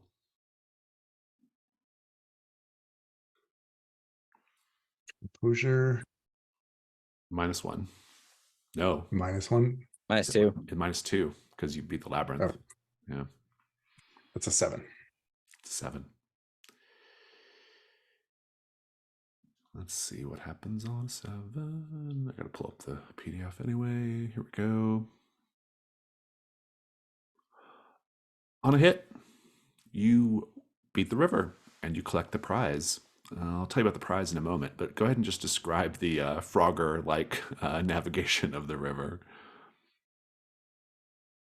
I think it is surprisingly unchallenging for most of it, but that final jump, there's either some bit of lag or something strange with the way it was programmed.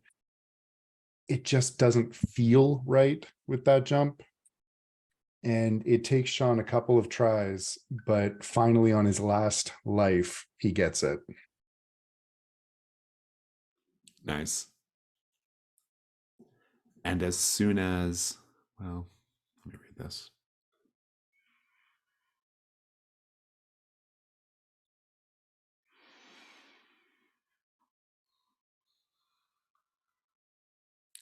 As soon as you finish the level, there's a hand on your shoulder.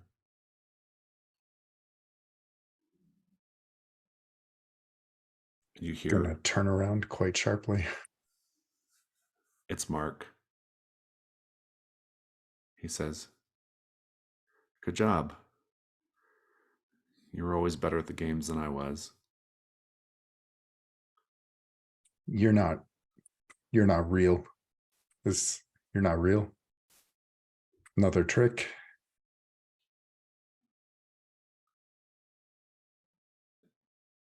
You think I'm not real? I'm pretty sure no one else can see me. How can you're not real? And he steps close to you and he says, "Do I feel fake? Do I sound? Do I smell fake? Do you really think I'm some kind of ghost or apparition?" How are you here?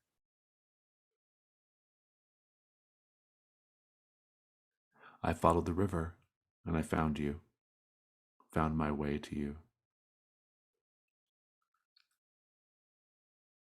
The river. Oh, look, you unlock the next level. And then he disappears. Topher, it's night.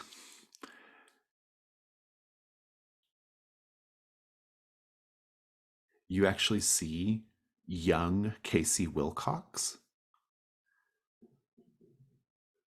throwing pebbles at one of the windows, probably trying to get Elliot's attention. "Elliot," he stage whispers. "Elliot." What do you do? I go up to Casey and I'm gonna squat down next to him and say, "Hey, you here to see Elliot too?" "I'm here to get him out of there." "Yeah, same." "Oh, what are we going to do?" Well, I'm not so sure, honestly. Well, I figure we can go in there and try and uh, well, I don't really know what we're up against, honestly. Maybe we should try and figure that out first. "Alex, where's Leo right now?" Leo is inside the refrigerator.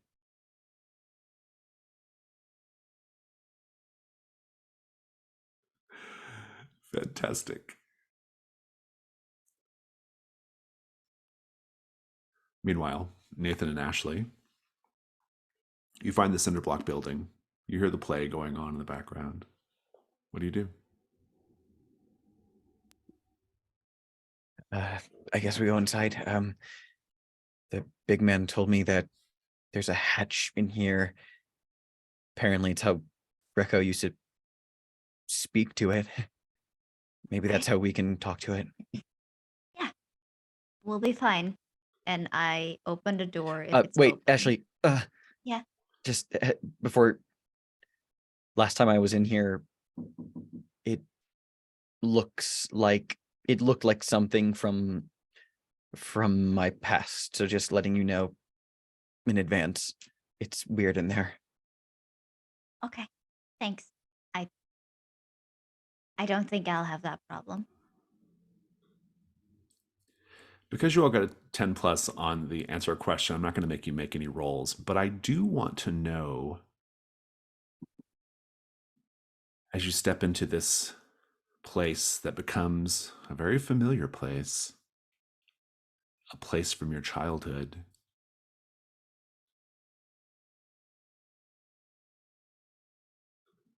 Ashley, what is this place you find yourself in?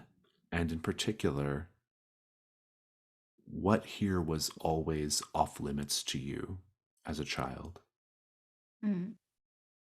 I think, as Ashley says, she doesn't have the problem that it's one particular thing. Because I think as we see them walking through, every time we kind of shift back to Ashley's perspective, it always looks like a house, like a cabin of sorts, but always different.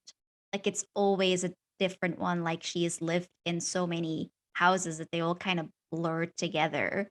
But I think there is always the stairs that go upstairs and one particular door as if it might lead to a master bedroom or a place where the parents would sleep.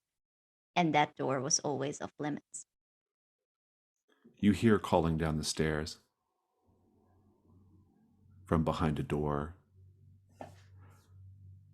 Ashley, honey, is that you down there? She looks up, says, I'm here. Come up here for a minute. I need your help with something. Uh, sure. And I think she'll go, like a little cautiously, but she's going. Nathan, what is the Nathan still is holding her hand, I imagine, so he's going to tug on it slightly when she starts to go that way. What if it's the thing trying to communicate to us? What if that's how we get to it? I mean, we're looking for a hatch. Well, Maybe, sure. maybe, but I don't know, maybe we should be a bit more careful. But what if it just wants to show us something? It hasn't hurt anyone. Don't you want to know? Yeah, I do. Honey, I need you to come up here. Mommy and Daddy have something to talk to you about. Hmm. Yeah, that was a pleasant conversation. And she will head up. Nathan's following and thinking to himself, what a weird way to meet your parents. Indeed. Sean, are you going to play the next level? Well, I'm already here. The next level is, let's see, the garden. Green hedgerows and carnivorous plants, half-birthed shambling monsters, bright red pomegranate collectibles. This level requires you to find a variety of hidden items and assemble a key to the palace. Let's paint the screen, everyone. Something in this level reminds you of Deep Lake. What is it?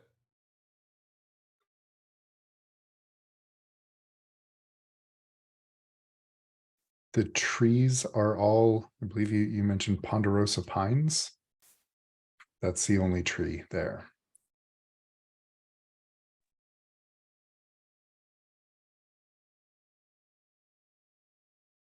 There's a pond in the garden that,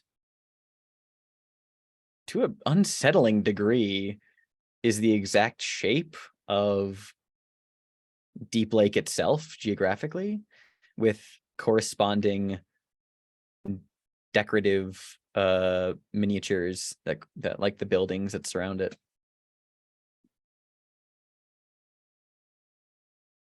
The garden itself is in front of the Deep Lake Public Library. Lupe is sitting on the steps.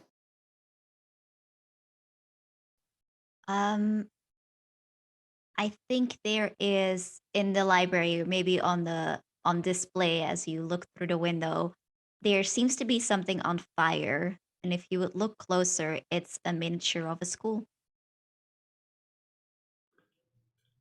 Let's have your die roll at -3.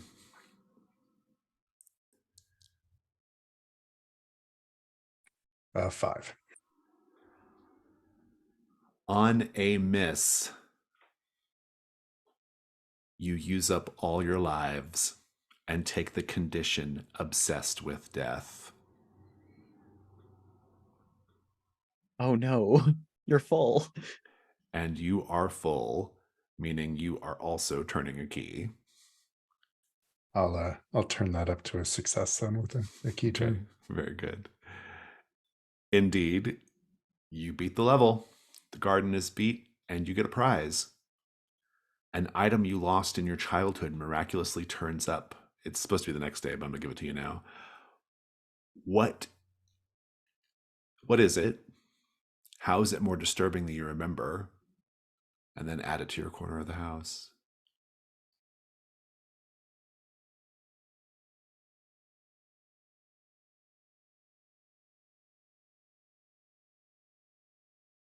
I think it is it's the second fighting fantasy book that Sean lost before he could finish reading it or getting through it.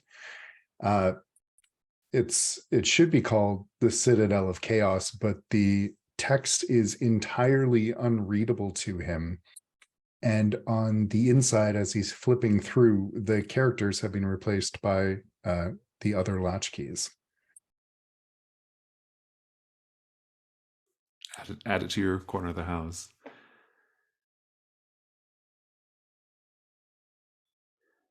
Topher, you going in? Yeah. All right, Casey. Stay behind me, and Mr. W. He'll protect you. All right. He's like, okay. And you and Mr. W and Casey go inside the house. Everything is as it was, but now it's nighttime and there's no lighting except for the TV room. The sort of gray-blue light of the TV is the only thing that's illuminating, providing even the dimmest bit of light into the space, and some snatches of moonlight as well from the windows. It is otherwise quite quiet. Ben, where is Paula?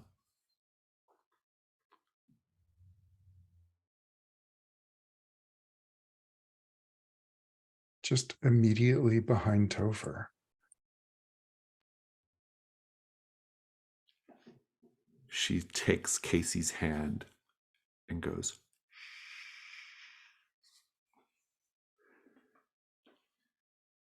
Topher, what do you do? I don't think Topher does anything, but I think Mr. W starts biting the shit out of Paula. I think Mr. W will react and start barking, and when you turn, you don't see anything. No Casey, no Paula. Oh shit.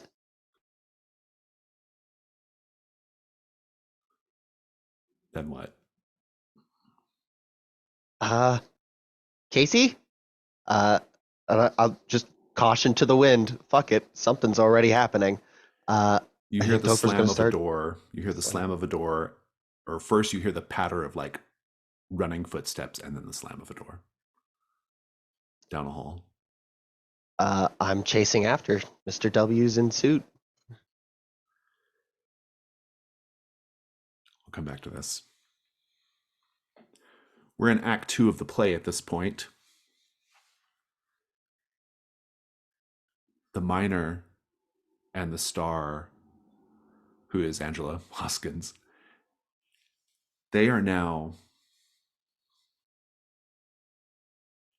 wandering around what appears to be a maze or a labyrinth. We know this because every time they're just sort of walking in place, but the scenery is like moving around them to show that they are navigating and moving around. And the miner says, I have followed you for days and days, but we are still lost in this twisting labyrinth. And the star says, Don't worry, we're almost there. Soon we will see the star above.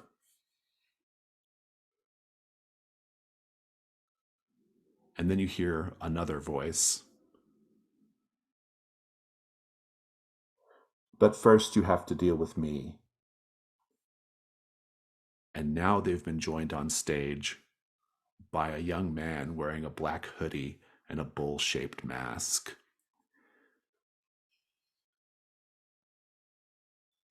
The star looks visibly scared. Even behind their mask, you can see the tremble. The miner looks confused. This is not how the play is supposed to go.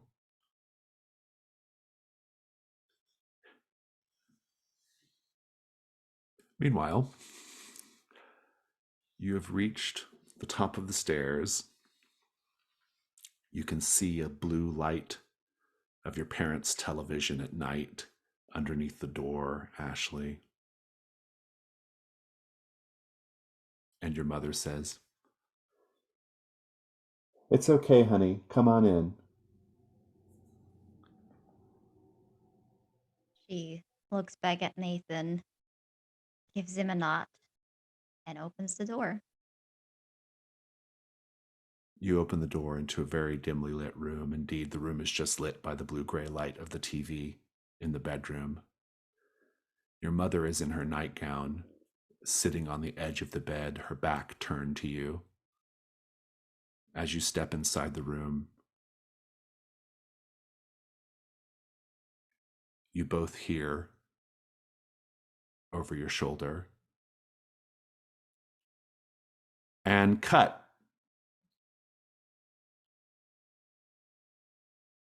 And that's where we'll leave our session for this week. Let's swing over to Stars and Wishes. Whoever wants to go first, take it away. A huge star for the heartbreaking fucking sheriff's office scenes. Those were incredible. So many emotions and none of them good. And I love that. It was so great. I am especially all here for Sean being a petty ghost. I think that's incredible. I would absolutely do the same thing if I was in his shoes. And I also really, really loved the vulnerable or the nostalgic move with Ashley and Nathan. It was very cute, just like imagining them just chilling, listening to music together, and like I like that even in like it was still a pretty roleplay heavy scene, but like a lot of it wasn't necessarily like direct interaction uh like in a typical way. It was a lot more just letting the characters inhabit that space and coexist with one another, and I think that was a really cool way to do a nostalgic move. I also huge star for Sean constantly playing the game like, well, fuck it, this is the thing ate me, so I guess I'm gonna beat it. It's so good. As far as wishes go, I'm just excited to see the rest of Zagreus. To be completely honest, I'm very stoked to see what comes from this, and I'm also excited to get a refrigerator jump scare. I think that's going to be very funny and very scary at the same time, which is not typically a good like a combination that you'd encounter. But hey, I'm about it. I'm also just super excited to be like interacting with Casey again after solving the mystery, because we picked him as a side character and then promptly didn't do anything for a while. But I don't know, I'm stoked to like explore this. I don't know if it's another time loop, or if it's like a weird thing that only happens when Casey like steps foot onto Escondido Street and that he like is suddenly young again or whatever. I'm just excited to explore more of that like relationship and dynamic.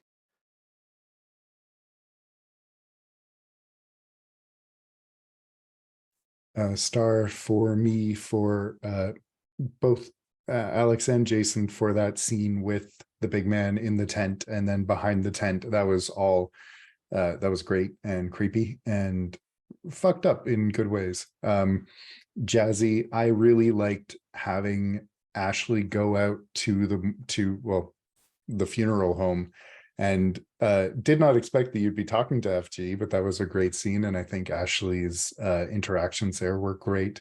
And Topher, seeing this whole thing with you in the house and the prompts and the way that Topher is reacting and really wanting to protect Elliot as much as possible is really good. And I know it didn't quite happen, but Mr. W biting the shit out of Paula is something that I hope will happen in the future. Wishes, just looking forward to seeing how this night phase ends and what happens with Adafoy. Yeah, stars definitely want to throw one to Jason for Leo and Paula, these entities basing themselves out of 18 Escondido after the scene last session. I was very excited to see how that was going to come up and play, and just the fact that this seems to be where they're inhabiting is really creepy and has some interesting implications, especially that detail with the chalkboard of I will not disturb mommy while she's cooking, like really messed up. Poor Elliot. Started Jazzy for our nostalgic scene. That was really, I loved Ashley's whole deal there. We've been neglected of good Ashley Nathan content for a couple of sessions now, so it felt like proper good catch up. Definitely on Topher's front, I got a second the Mr. W biting the shit out of Paula. It's utterly fantastic. Big star to Sean for the cat. I love he's just carrying this weird glitch cat around now, and just kind of treating it like it's just a thing that he has now on his person. But also just like star to Ben specifically for committing to the Zagreus bit, especially because Zagreus is really dangerous to play after a first couple of levels, and it might be time to swap out some other latchkeys on that. But that was really cool getting to see your interactions, especially with how Jason incorporated the prizes. That was just overall really awesome. And yeah, wishes. I'm excited to resolve Starlight Kingdom next session. I can imagine that. Well, I mean, Angela's probably going to die, so I'm ready for that to play out. And I'm excited for us to. I mean, we're probably going to finish the night phase before the halfway mark next time, so I'm excited to see what new mystery pops up. Yeah, I mean, echoing everything that's been said, a star for Jason. I thought what you did really, really well this session was there were like some themes that kept coming back. There was like all the hungers and the refrigerator and like and the dinner, like all of these themes relating to hunger that I thought was really cool that like kept popping up over and over again. And then there was also the waves and the water and like all of that kind of kept popping up again. Which I thought in this scene, I don't know if it like was an aha moment for me or just like especially this session, but I thought that was really, really cool and well done. I really love this found footage thing that's going on. I don't know. It's just like so stressful when you don't know if a scene is gonna be a scene or it's gonna be a scene in the thing, right? And I love that a lot. Amazing. For Ben, um, a star for being brave and marking those masks, because I know the feeling of getting to the last of them and being like, I don't. It's scary now. So a big star for being brave. Also for being super petty. I did love that scene a lot. Um, but also I think that scene with Mark, like the way you played Sean being like, no, you're not real. Just like it felt like a breaking point in a very understated way, but very hurtful way anyway. For Alex, I really love when we get to theorize. Like feel like that's like your element. That's where you like kind of thrive. And it's just like we'll be like, here are some things, and you'll be like, aha. It's just like a whole thing. And I just really love watching you go on this whole world building tangent. I think that's just really fun. And it also just really makes like theorize not just like, oh, this is the answer to a question, but it's like, no, it's the answer to a question. And also, this is now true about the world that we live in, that these characters live in, which I think is a really nice way to kind of view these theorize and answering the questions bit. Um, and for Steph, um, again, Mr. W biting the shit. It's amazing. I love it. I want it to happen. Um, but also I thought the interaction with Topher and the priest were really interesting. And I really loved that moment where the priest was like getting ready to do all the exposition and like, oh, the exorcism, and Topher was like, oh shit, just like ran off. Like I thought that was, very funny and very sweet and like just such a good moment. It was amazing. For wishes, yeah, very interested to see where this scene is going, how we're going to resolve the Starlight Kingdom stuff. Um, and I'm also interested for Ashley to interact with Topher again because it's been a while. And maybe also like Sean, I want to get like some interaction or scene going between Sean and not necessarily Ashley, but just like another Latchkey to see how that kind of plays out. Now we don't remember Sean at all.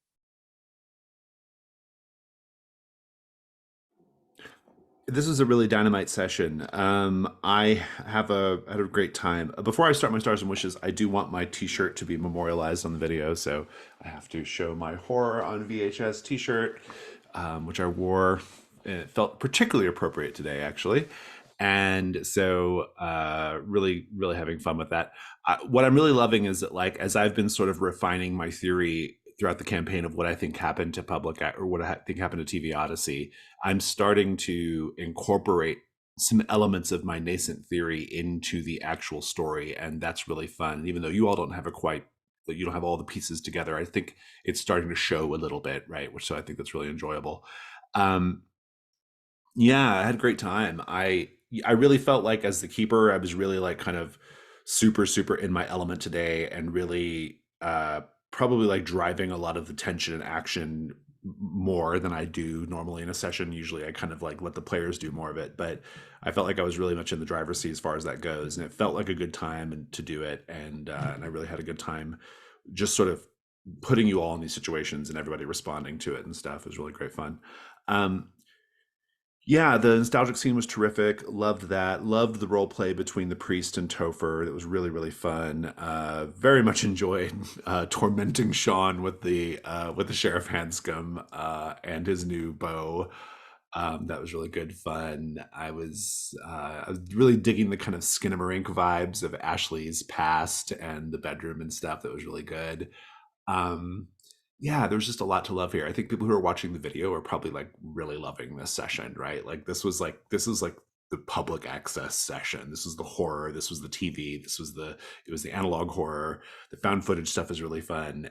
Just loving all of it. It's so enjoyable, and everybody just did a great job playing into it and leaning into danger at the right times and all that stuff. For wishes, I'm very excited to continue the play. The play is actually really important to my nascent theory and sort of the lore of what's happening here.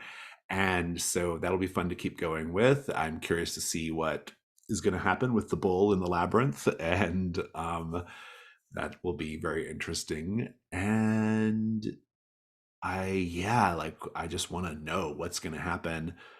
What's going to happen in Ashley's parents' bedroom? What's going to happen, with Mark and Sean? And is Elliot going to get rescued? There's just a lot of balls in the air right now, and I'm really happy and excited that next week we will get to see. So that's it. Any other stars or wishes? Okay, in that case, let's wave goodbye to people watching the video. Goodbye.